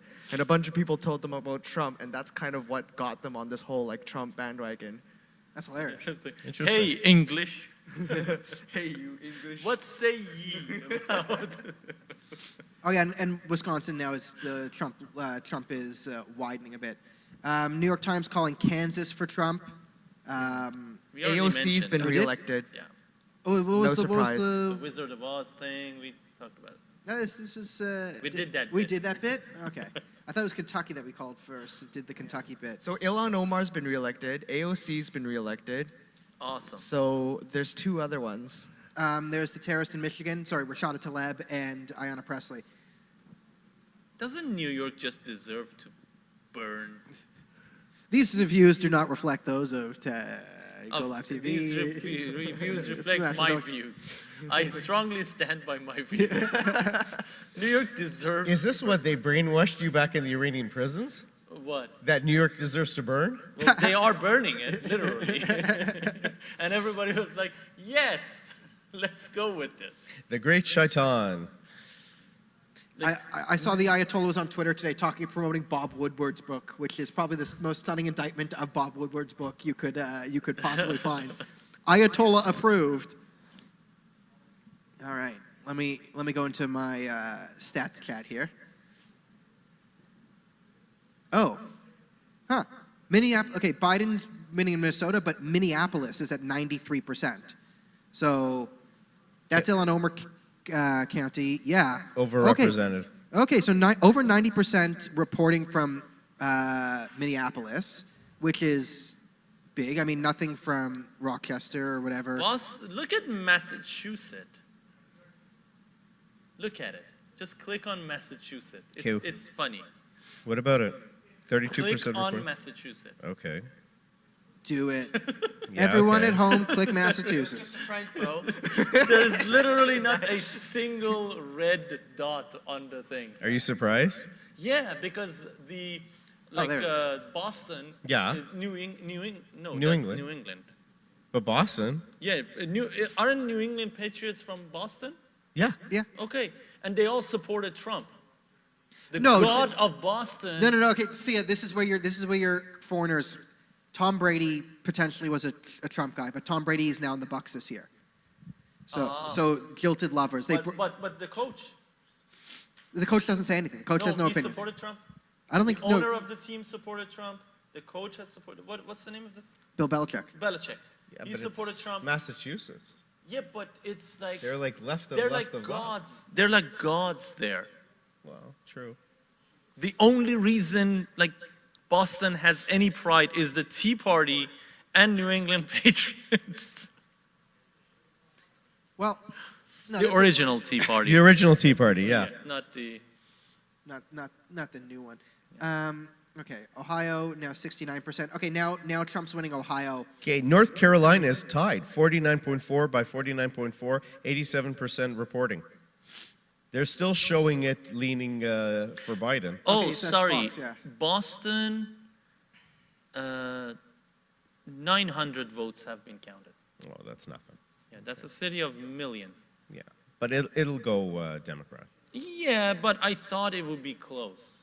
Closer than not a single dot of red on the map. So like I mean, the ocean. the big thing is Fox News has Trump ahead in Pennsylvania by about 1.5 points, and New York Times Yeah, man. also has Donald Trump now ahead in Pennsylvania. That's great. That's what you get. That's what you When I get. say you don't pay attention to the Amish, you ignore the Amish at your own peril. I think hashtag Amish is trending now on Twitter. Just blowing up. The Amish are coming. Amish 2020. Amish 2024. I'm telling you, this is the election for the Amish. I've been saying it all along. Okay, and I just took a look at Missouri's now back in front for Trump. It was Democrat at the beginning, but that's good. 2.5 Oh, actually closer to 3.1 in Wisconsin, lead for Trump. Yeah, Missouri, they're declared Missouri for Trump, Fox. Okay. That's New York Times still on the fence on that one, but Missouri will go Trump. Okay. Michigan's still strong. I mean, if Pennsylvania, Pennsylvania, Michigan, Wisconsin, doesn't matter what happens but Pennsylvania, Michigan, Wisconsin, Florida, there's the election. Mm-hmm. There's the election. It's done. Like, right there. Oh, Michigan, 1 million votes have been counted. And Michigan's When a did quarter of that the way happen? through.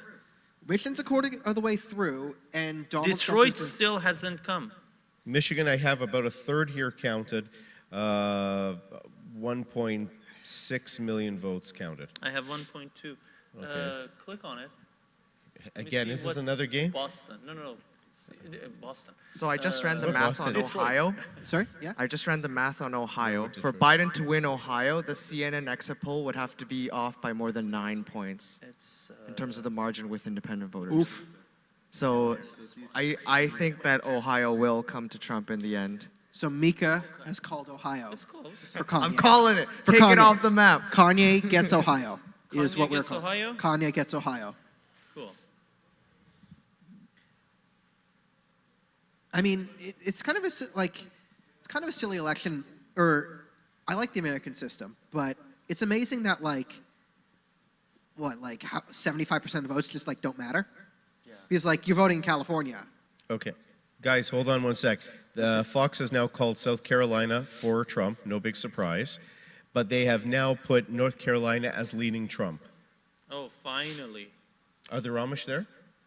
No. Trump's behind by by around 1,000 votes. I don't know. on, My Amish New York connections are very. They're just they in the don't- north. They don't keep contact with each other. So I think maybe it's useful to think about the remaining states in terms of blocks of around 10 electoral votes and think about Yeah. Trump needing 3 and the Democrats needing 4. So out of the ones left, I'd say Arizona is one of them. Yeah. Iowa and New Hampshire combined is one of them. Wisconsin is one of them. Michigan is one of them. And Pennsylvania is 2. So out of that combination, basically, so let's say Arizona's 1 point. Okay, even with Iowa, New Texas, Yeah. Trump's not going to get over the Biden. Dubai. Yeah, the Biden. And Florida hasn't been announced yet. Can we count these? I think we can count Texas and Florida's Florida. been called by other sites, though. You do have the interactive one, right? I mean, Florida and Texas should be called right now. Yeah. And that, I mean, if you're keeping score, that's an extra 67 points So I have to Trump. So 91% Trump should be reporting. at, 190, 176. Oh, wow. You're... Projection of This is your like if they 270 go to win. that way. Okay. Yeah, no, but these have been called on different sites. So actually, Decision Desk HQ has been, pretty quick to call certain states for Trump. So that's where most of my extra states are coming from. Yeah. And it looks like we will be having our first American guest coming in very soon. Siavash? Ohio, Columbus, 63% counted. Dayton, 73. Hamilton County. These are the big populated ones. Right. 59%. What about Cleveland? Cleveland, 60%. Okay. And Trump is ahead 3 points still.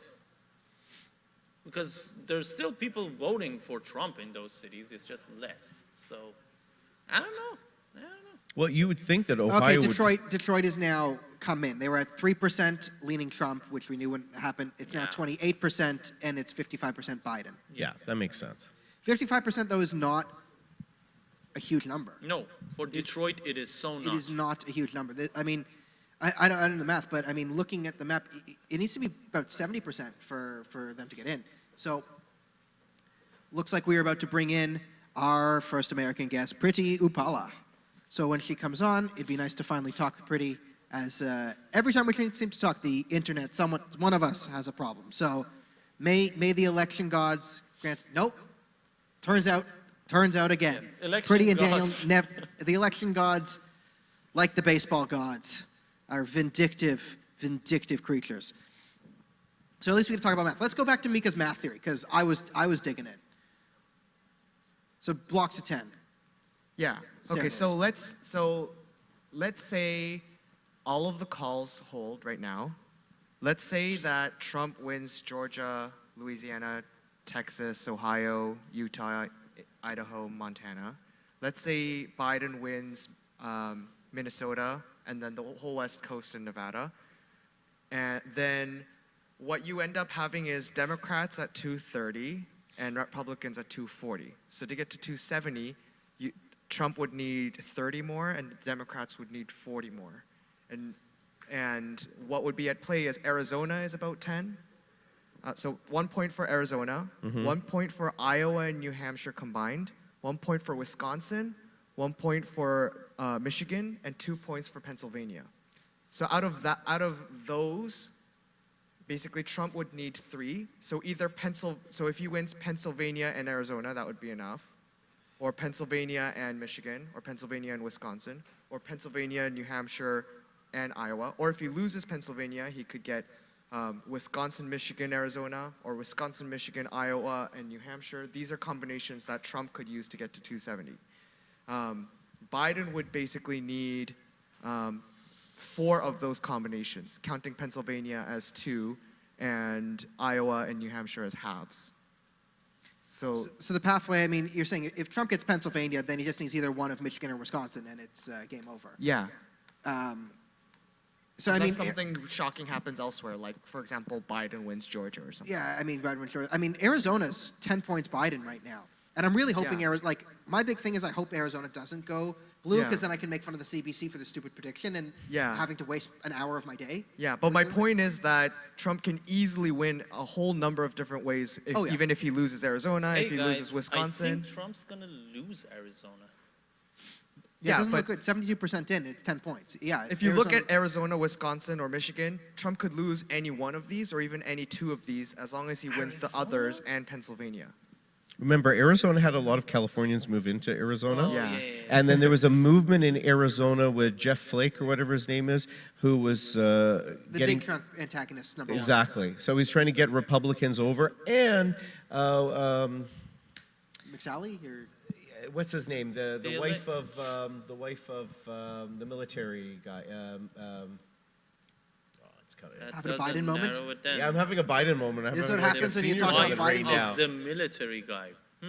The prisoner of war. McCain? McCain. Oh, yeah. Oh, yeah. So McCain, McCain was Arizona. McCain is Arizona. So remember, McCain is Flake. Arizona. It's McCain and Flake, Yeah, I forgot. It's McCain. McCain and Flake, right? So you got Flake, who's really been terrible against Trump. All right. You It looks got like we McCain's finally... wife, who's trying to convince Republicans to go vote for Biden. And the person who slept with John McCain. That's a good place to bring in our next guest. So, may the election gods grant us the gift of Pretty Upala. Let's not forget that. It worked. Well, I see your face. Do we have voice? Yes. Finally, it worked between the 2 of us. How you doing, Pretty? Namaste, everyone. I'm doing very well. I've been up since 5 a.m. doing non-stop news analysis for TV shows all around the world, and I haven't taken a break, so it's been pretty crazy for me. We appreciate you coming on here, because I've been wanting to talk to you for a long time, but again, the internet gods have been against us. So you are currently in California, right? Yes. Yes, California. So what's the mood like, in hippie land? It's funny because I think the rest of the world is glued to this election and excited about it and nervous and wondering. It's very dead here. I feel like a lot of people are just in denial that this election is even taking place, and that, they, it's like they almost know that, oh God, the result is not going to go our way, so let's not even think about it. Because I remember 2016 was very different, because obviously everybody thought it was going to go a certain way. There were house parties, everyone was having a house party, and this time there's no house party. I think all the restaurants, bars, whatever, is all closed. It's actually a very chilly night here as well. It's very cool outside, but I think the Remember, mood you're is kind talking of... to a bunch of Canadians, so it's not cold unless there's snow to us. Yeah, there's no snow, I must say. then it's not. Then it's hot out there. It is hot, by definition, in our country's Yes. dictionary. So I asked, what were you like? What was your prediction? You know, let's say 7-8 hours ago. Where were you on this? Look, in 2016, I predicted that this is going to be a two-term at least. So the last 4 years, I haven't changed my point of view. Before COVID, I thought 1,000% it's going to be, you know, a re-election. I think it's just in the last 2 months that things got very ugly, you know, and I think politically everything was weaponized. And then you got yourself into a situation where suddenly, for the first time, I think, you know, this administration lost the momentum. But up until I think 2 weeks ago, since that Hunter Biden laptop thing came, I think that set the domino effect, and then everything else sort of piled up, one on top of the other. And now I think they will make it safe, but I think it's very tight. Don't you know the Hunter Biden laptop was probably just Russian tighter than people disinformation? expected. Aren't you aware that was just Russian disinformation? The Russians just made up that laptop. I have it on good authority that Hunter Biden isn't even Joe Biden's son. He was created by Trump and China to infiltrate our democracy and save our institutions. Yeah, Biden isn't even married. I think it's so funny that the same people who are talking about, who made this big ruckus about Russia Gate are the same ones who don't even want to mention the laptop. I mean, if you want to talk about international interference, you know, this would be one of them, or the fact that all of these rogue actors actually want a certain candidate to win, and they're, you know, I'm sure they've got a whole social media campaign that they've paid for and so on. So, but nobody, of course, wants to talk about that. That would be some inconvenient truth. So I'm gonna ask you someplace where I really love your perspective. So we've talked to different people around the world, and you're our first American, Yes. but we met because you wrote for the National Telegraph the article on Kashmir and India, and one of the, I think, less talked about benefits of the Trump administration. We talk about international politics, and we talk a lot about the Abrahamic Accords, but bringing India into the fold is really almost, well, probably more important, because India is over 1 billion people, and there's only one way to counter China economically as the world, and that does not happen without India. There is no hope in pushing back against Chinese influence without India. So I just wonder, can you lend us some perspective of, what is the, India's huge, but what are the general feelings, either the Indian right and the Indian left, what are they looking at tonight? Great. So we don't have a right wing in India. We only have an anti-left or a non-left, Okay. It's interesting. I think, yes, you're right. This whole India-US relationship should have been the most important relationship in the last sort of 3 decades. And the only country that can counter China is India. And I think it is baffling that the US did not leverage that, because consecutive administrations have been antagonistic to India. They have always been in bed with their adversaries, and India should be an ally, but they sort of kind of, I think shortchanged India in many ways, and they were in bed with the enemies, I think and it's we all a know bit who of those a- enemies are. So we already talked to So Miss it Pakistan tonight, and we talked Yeah. to Miss Pakistan, and talked to Miss India, but I think a lot of India's problems here is the inverse of Pakistan. Whereas if I can say death to India, and there's no mob of people, And nothing coming will up- happen. Nothing will happen.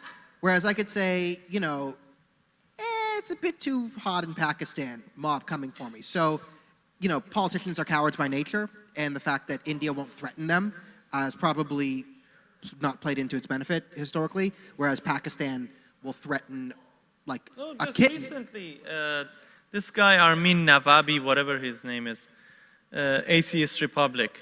Oh, yeah, he got He made fun Yes. of a Kali, Hindu right? god, yeah, The Kali, goddess? and the worst response he get was like being called a jackass or an idiot Yes. online. That was literally the biggest response he The got. appropriate level If of he had response. done that there to was a Muhammad, move he to wouldn't even cancel. be on this planet anymore. I think, and I think shame on him because he knows better. He knows that, and he's purposely in invoking or Oh yeah, he's poking a a group. troll. Yep. He's a troublemaker, but I think, look, if he calls himself a real atheist, why doesn't he go after, these religions, especially the one that he left, right, which has so many issues, and why doesn't he just We focus can on say its name. It's the okay. state of Iran Well, to be fair to him, instead It's not of Voldemort. You can't say Islam. It's fine. and You're so atheists funny. in public No, but have taken- I mean, it was. Look, I know most of these atheists, the old atheists, even the new atheists, they usually leave India and Hinduism alone. Yeah.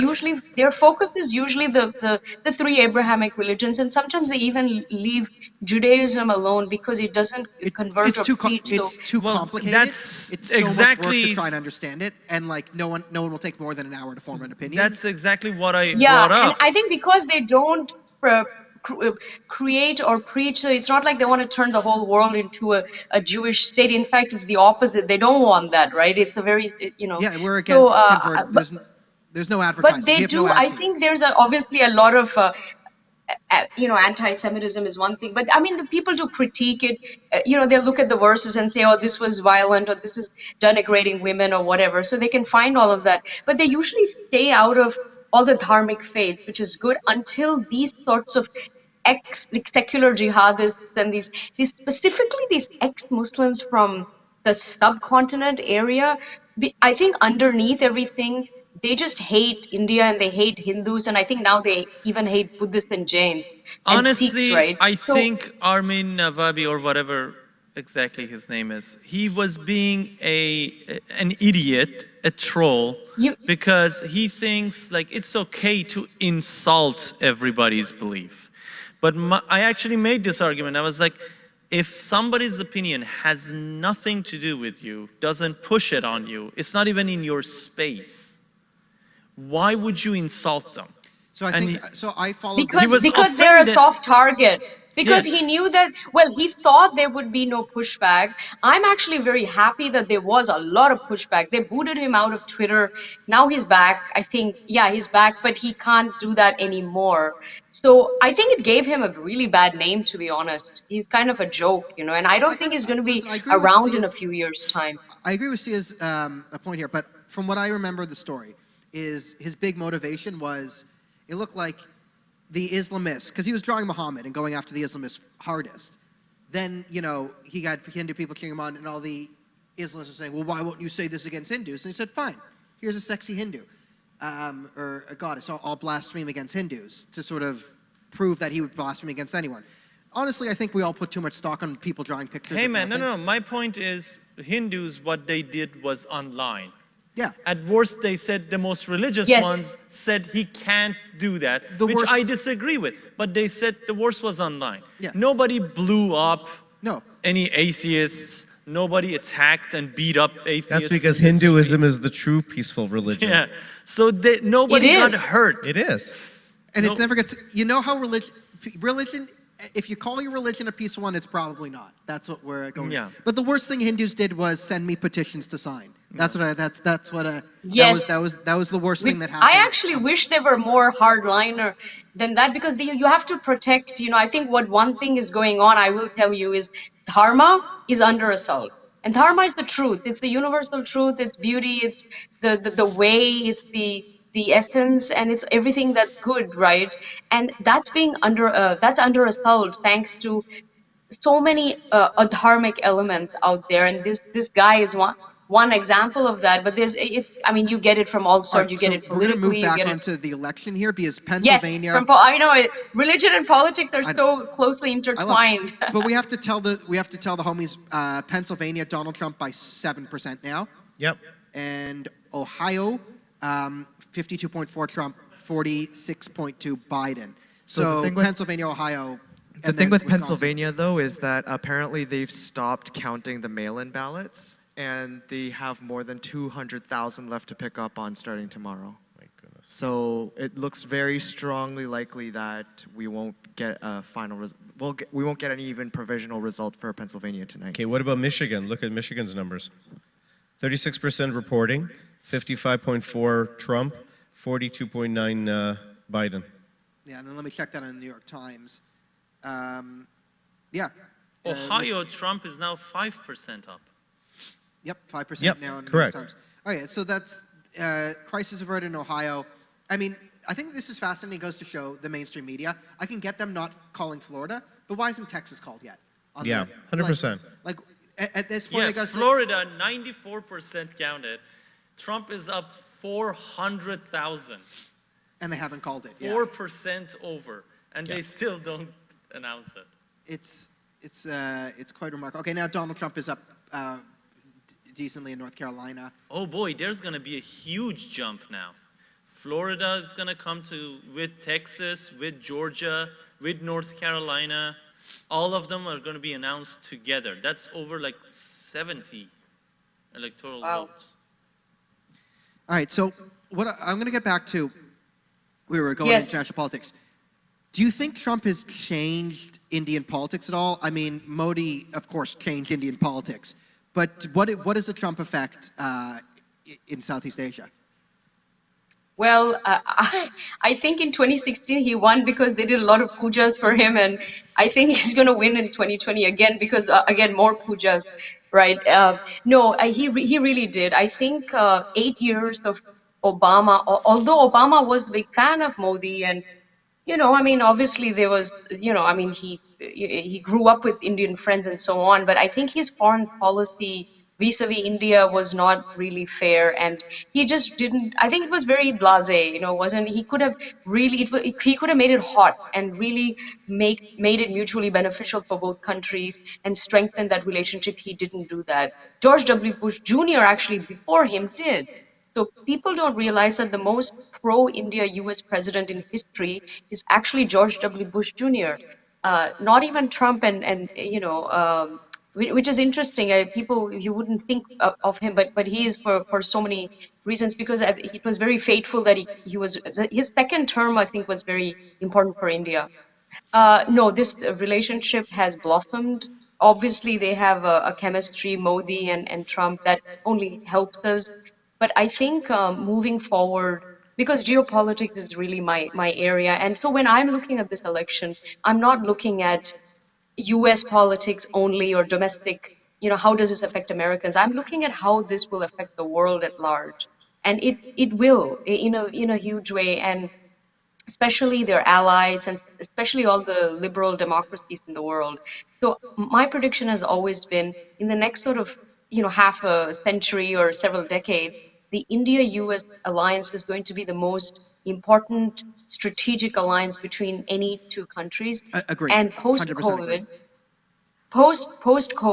nobody wants a world that's going to be run by China, which bumps China out, and actually India takes its place. So it's in a very good geopolitical sweet spot, which it must take advantage of. A administration that is very pro-India will help that and make sure that that happens. So basically, the DNC has, in the last few years, has taken very antagonistic stance on Indian government, on Modi, on the Indian government specific actions, towards Kashmir and a bunch of other things, which number one are internal matters in a sovereign country. They have nothing to do with America. Nobody needs to interfere. Also, India is a democracy, so all of these things were passed with the 2/3 majority in the parliament. So nothing was, it wasn't an executive order or anything like that. It was the whole country actually wanted it. It's like 1 billion people were in favor of all of these things that happened. And for a political party in the U.S. to take such an interest, it was weird. It was antagonistic. I mean, India is a strong ally. I don't. And some of the statements that were coming were very scary. And on the issue of Kashmir, it seems like they don't have the facts right. They're almost taking the lie. They're believing the lie. They're taking the opposite position, which is like shocking to me. And even some of the Indian politicians are doing that because lobbies, there's a lot of money in lobbies. And I think some people just genuinely don't know much about partition and Indian political history. So they just form some opinions. It's kind of Suddenly, like since 2014, it's indicative everybody's of what an we're talking expert about on here. Indian politics. It's so ridiculous. Well, I think a lot of it also goes to the fact that China invested a lot in the Democrat Party. So it's not that they're taking anti-India necessarily positions, it's pro-China. So whatever China wants, they're going to take a position on. But what I think Trump did was, I honestly believe it's going to be written in history books as a turning point. What he did with this economic war with China and the tariffs, one of the first things he did was pull out a lot of companies from China to an American ally, India, to Indonesia. These countries are both American allies and against China and have conflict with China. So basically taking away a lot of this power and also helping these countries develop much faster. This is gonna pay dividends in 20 years, in 30 years, the effect of it and how it helped. And that's one of the reasons China suddenly went like biological on all of us. Well, so I will, maybe disagree with that. I think this antagonistic stance has not happened it's not because of China. We've had, since partition, we've had serious issues. The deep state is very anti-India. So, the DNC is not But why? antagonistic towards India because of China. It's antagonistic to India it's been infiltrated. China is one, but it's been infiltrated by other lobbies. When CARE, you have those sorts of organizations, they pretty much set the narrative. And they are to blame for some of this rhetoric that's been coming out. China came after.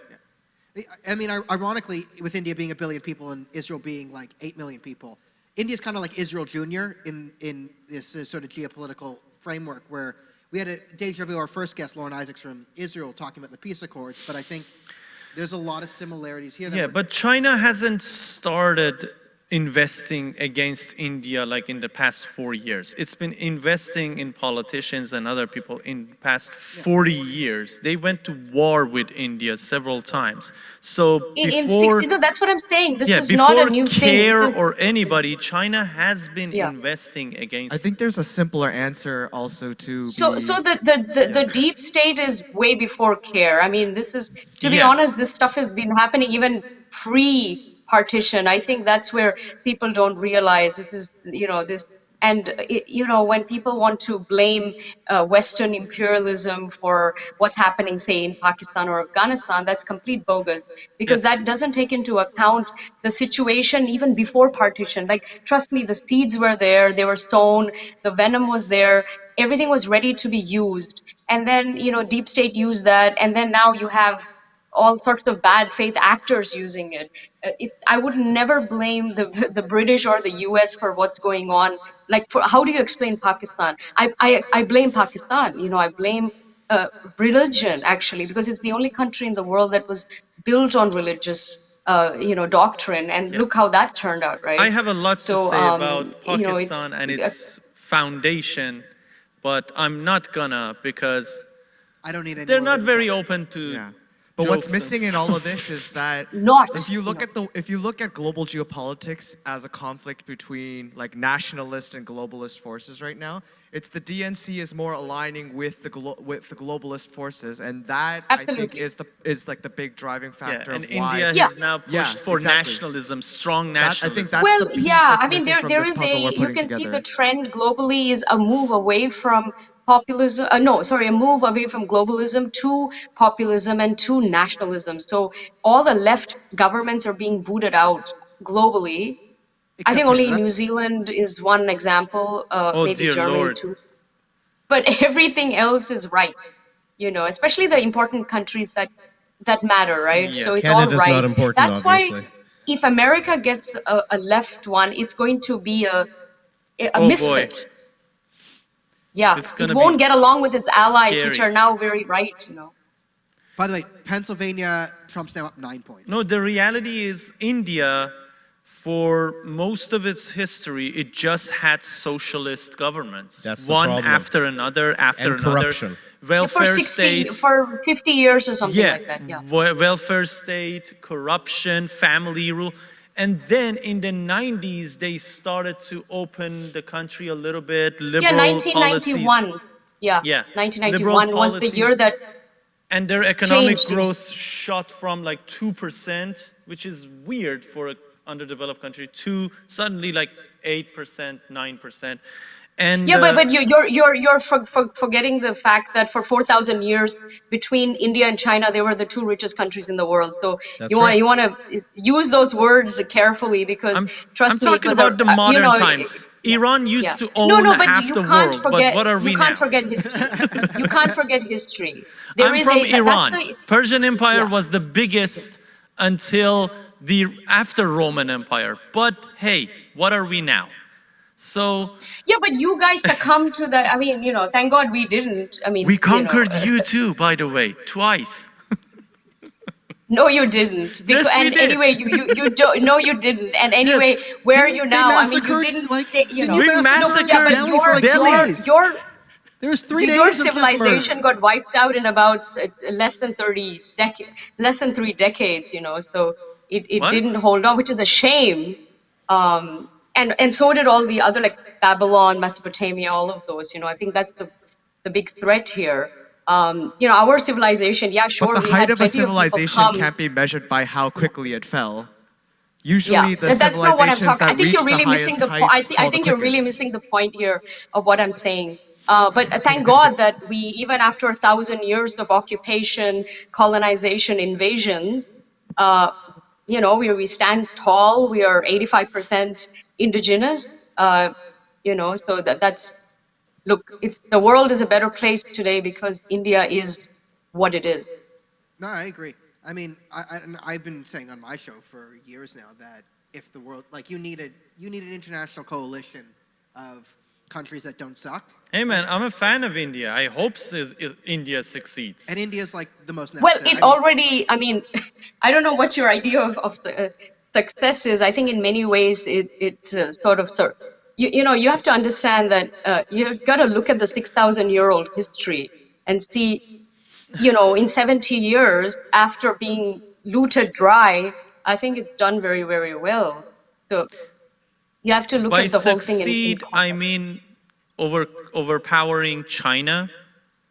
Yeah. And 90% of the population that is now under poverty coming out of poverty. That's what I mean by succeed. It's not 90%. I don't know where you get these numbers from. You really need to do some research. I've translated over 3 articles. It's actually less than 30%. So get your facts right.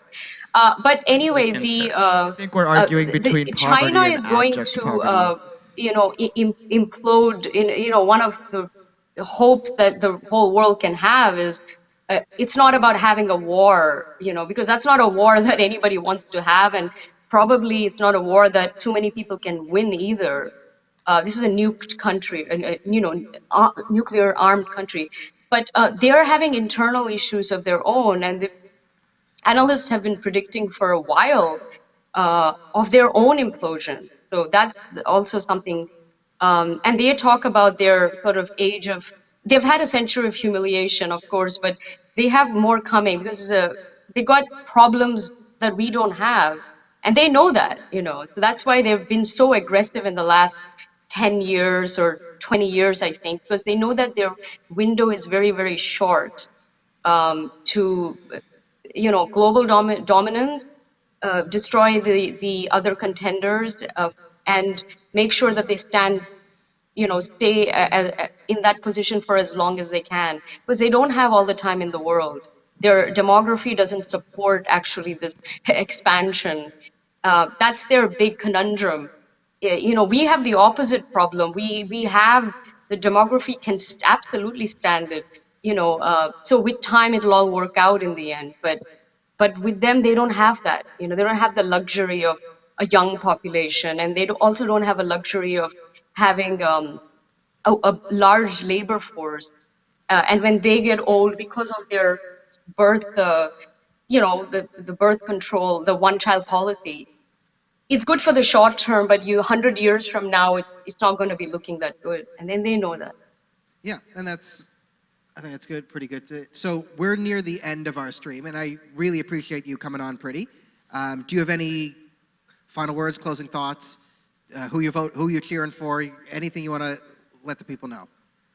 Yes, I mean, I just want to touch back on that issue, like why it's important, what this administration has done, they've gotten to, the two countries have gotten together. Now militarily, they've signed a bunch of pacts, like recently, a few weeks ago. So this is really good, and it's bound, now both the militaries are bound up in a way that almost, even if there was a change in government, military and Department of Defense in America work a little bit. They have some kind of autonomy where they make sometimes decisions based on their own sort of sound thinking, and and they can do that because they have such great people leading country in that area. So these are independent of the administration that comes in. That's, I think, the only saving grace in all of this, because if it went the other way, at least we would know that they've signed contracts with their allies that they can't back out of, to be honest. And they're involved in some defense trade deals as well, big, like $20 billion, right? So all that stuff, and they're exchanging technology and all of that. So it's going to be hard to get out of that. I do think a continuation will only get the countries stronger together, we are having the border clash now in India, and the Chinese are encroaching and they're already in illegally occupied territory, but even that there was a border, and now they're even trying to expand that. So, this is where we do appreciate, not that we need help from anyone, but I just think having a great country like the US there is just an extra kind of, it's a deterrent. It's a major deterrent. It's going to be trickier for China to, now they have two great powers to deal with. In Canada, we say shenanigans. Deter Chinese shenanigans. So thank you so much, Pretty Upala, a detractor of Chinese shenanigans. Thank you so much. Have a beautiful evening. You too. Thanks. All right.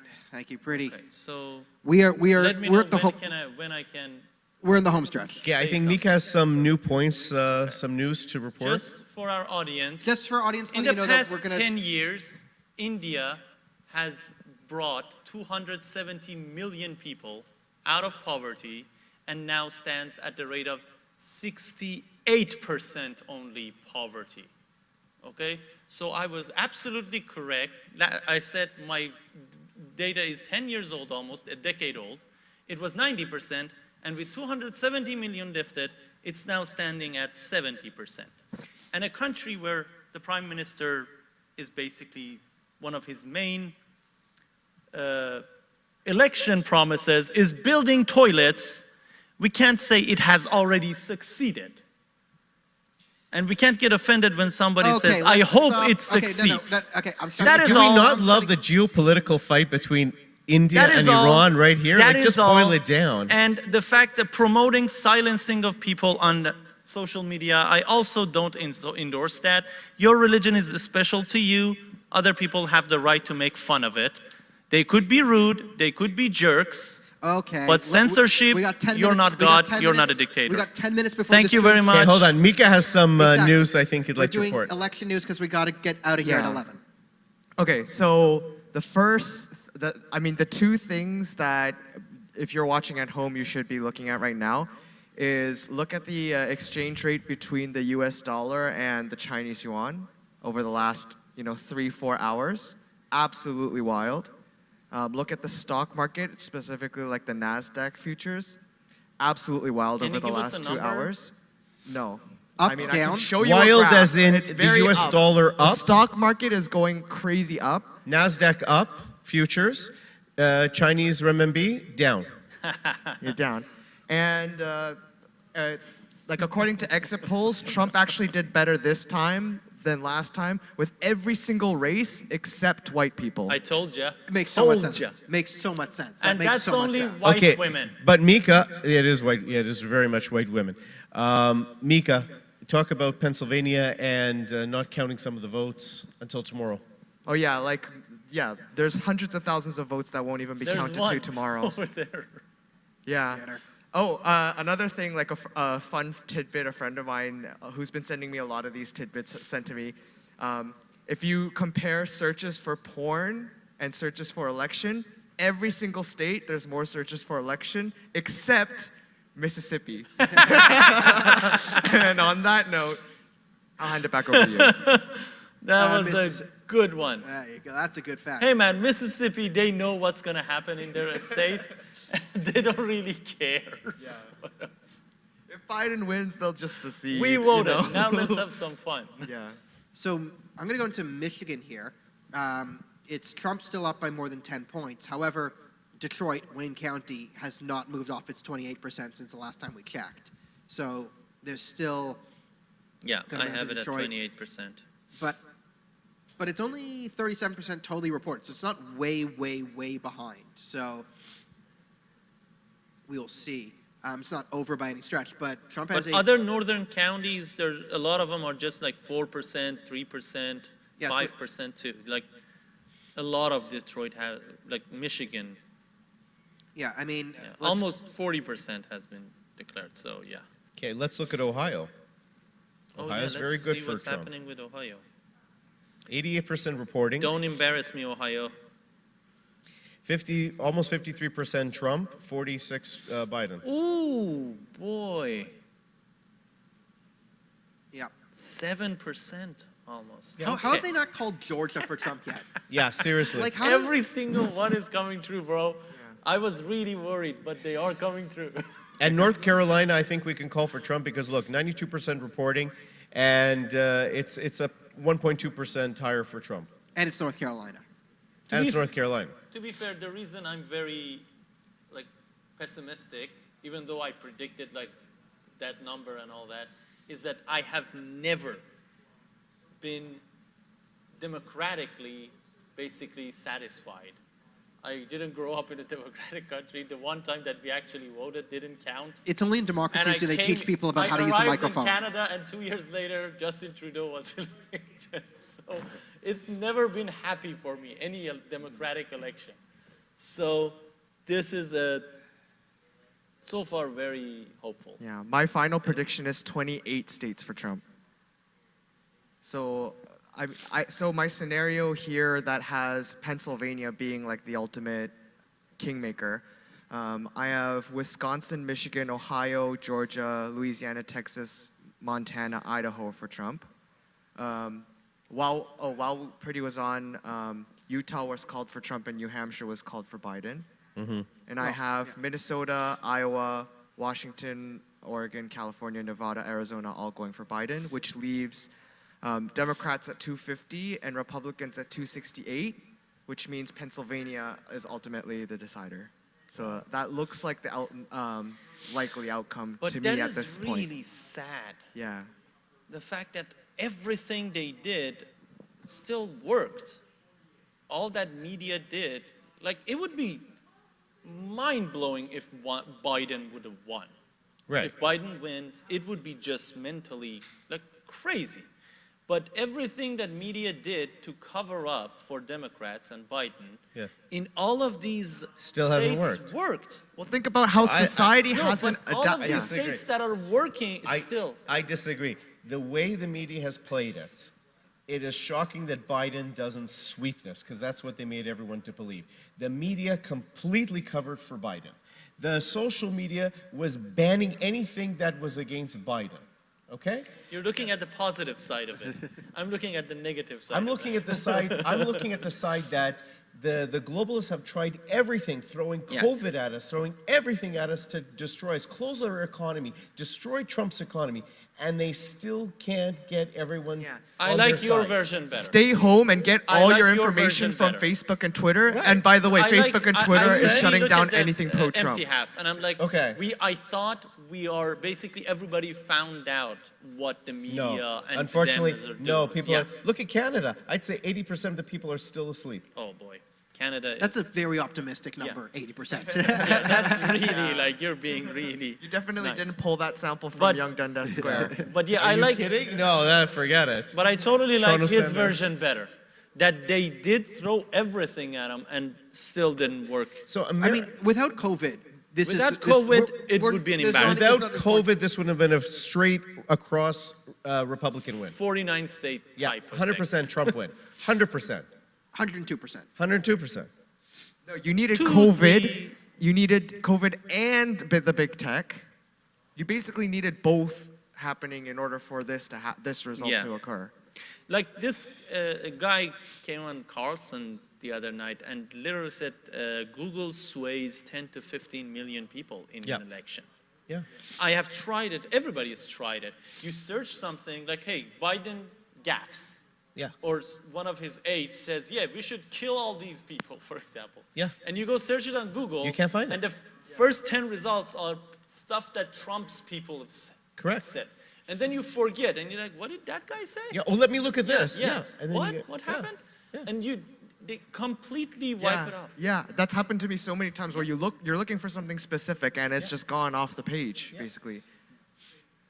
And you're seeing it amazing because, like, the fact that they just can't have Trump winning at all in the numbers. Like, no one can just call Texas. No one can just man up and call Texas and have Donald Trump ahead for a bit. Like, I remember, like, as soon as polls close in California, so when we go off the air at 11 p.m. in 8 minutes, polls are going to close in California, and they're going to be called for Biden right away. And they're going to they're going to dump California, Oregon, Washington.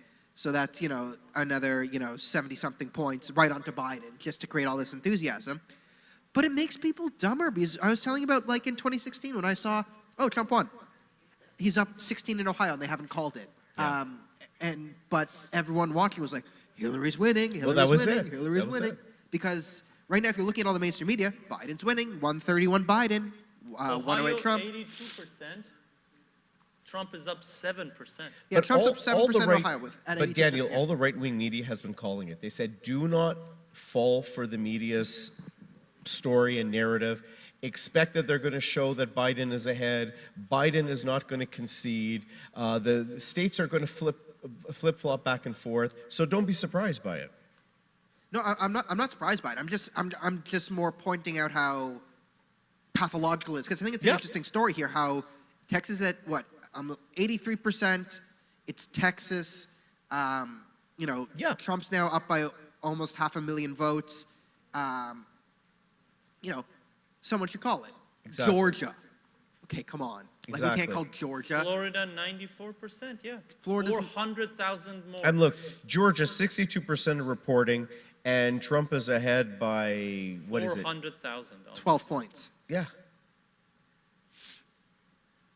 Yeah, it's not going to change. I mean, Like North Carolina, I get. It's 1%. It's close. It's close. it's 1%. There's 7% to still come in. That makes sense. 60,000. And to an extent, I can understand Florida as well because Florida's always close. Yes. You don't want to be the idiots who jumped the gun on Florida. Which they did before. Yeah. 6% left. 6% is not going to reach 400,000. And it's not all going to be Biden. no matter Mail-in what you ballots do. later. True. Like, I'm like But we're it's calling. not the estimated votes, like all of the votes. Listen, I'm calling Florida. It's pretty much there. Yeah. But like, Georgia's. There's no reason not to call Georgia. There's no reason not to call Texas now. Ohio at 82% or on New York Times or what is it on Fox? Ohio at 89% and Trump's winning. Like, we should be able to call Ohio now. Yeah, Ohio, yeah. Like Ohio's going Trump. Pennsylvania still at 42%. I mean, good lead for Trump now, but it's under 50, so you don't need to call it. Michigan's still up by 10, 40% in, and Wisconsin it's only 4 points and 50% in, but that's another thing. So, I mean, with Mika's math, right? If Pennsylvania and either one of Michigan or Wisconsin go red, then Trump wins. Yeah. So I think I it's. wished it was much bigger. I think it's much larger. bigger, but I think it's at this point decisive. I think when we get off the stream in 5 minutes at 11, I think we can comfortably say, should be Trump, like 90% confidence. I still think Pennsylvania is going to be determinative. Like, for example, let's say Biden wins Minnesota, Iowa, holds Arizona, Nevada, then all he needs is Pennsylvania, and he's got exactly 270. That's how it works out. All right, so Pennsylvania is the real key here. What about Yeah. Maine, guys? You keep going. What on about They Maine? are very close. Trump's winning Maine, but they've called it for Biden. Yeah. Very close, though. Those 4 juicy electoral votes. Well, we will keep you updated on the Maine story in Maine. Oh man. Okay, so real conversation. Yeah. All right, when we go offline and we go look at the clips from the TYT footage, what are we gonna see? From what I heard from Jean-Marc saying is they've been much more level. Like I think Okay. TYT has had some self-awareness. But when did we hear that? That was earlier on in the night, wasn't it? Ah. Right? But still. They're probably still on the air. I don't think it could When be as the good as video- 2016. No, not as good. When the video of your condensed craze and outrage has millions of views on YouTube, you're gonna be careful the next time. Okay? And the initial shock factor is gone too. Like they know that he can be elected. Yeah, that you'll never get another 2016. It was it was such a beautiful. Hold on a concoction. second. Hold on a second. What's this? Associated Press has called the election for Donald Trump. Wow. Ooh, That's huge. AP. AP is Oh not. no. Never mind. This is from last time. I got it. Okay. This is 2016. Get out of here. Get out of here. Yeah. All right. Walk your way out. I know. I'll walk myself out. That was like one Because of those. sing the national anthem of shame. Kazakhstan is the greatest country in the It's world. like one of those old All people the that watches other the replay and they go, countries "Another one." are run by little girls.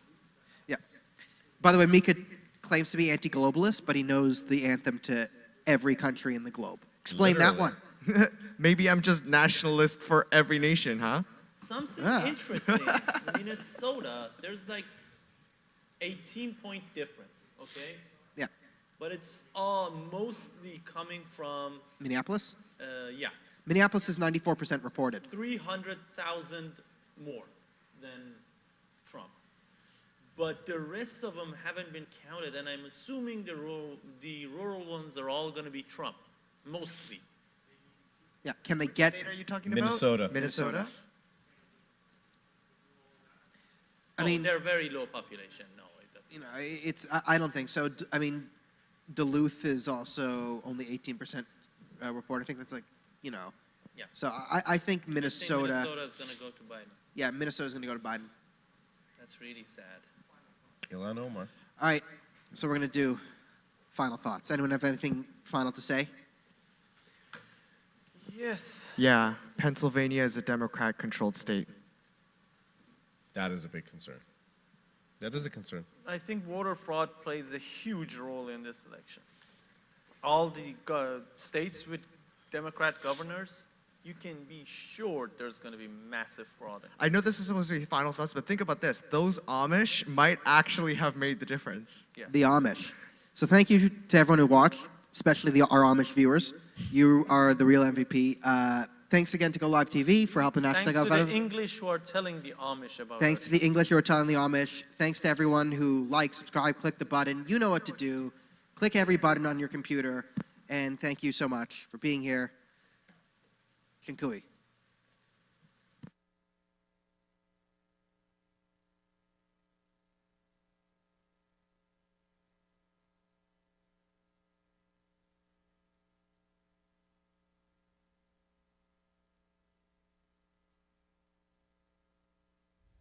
Welcome to GoliveTV, the future in your hands. The only multicultural IPTV station that brings communities together. Over 2.7 million people have already watched.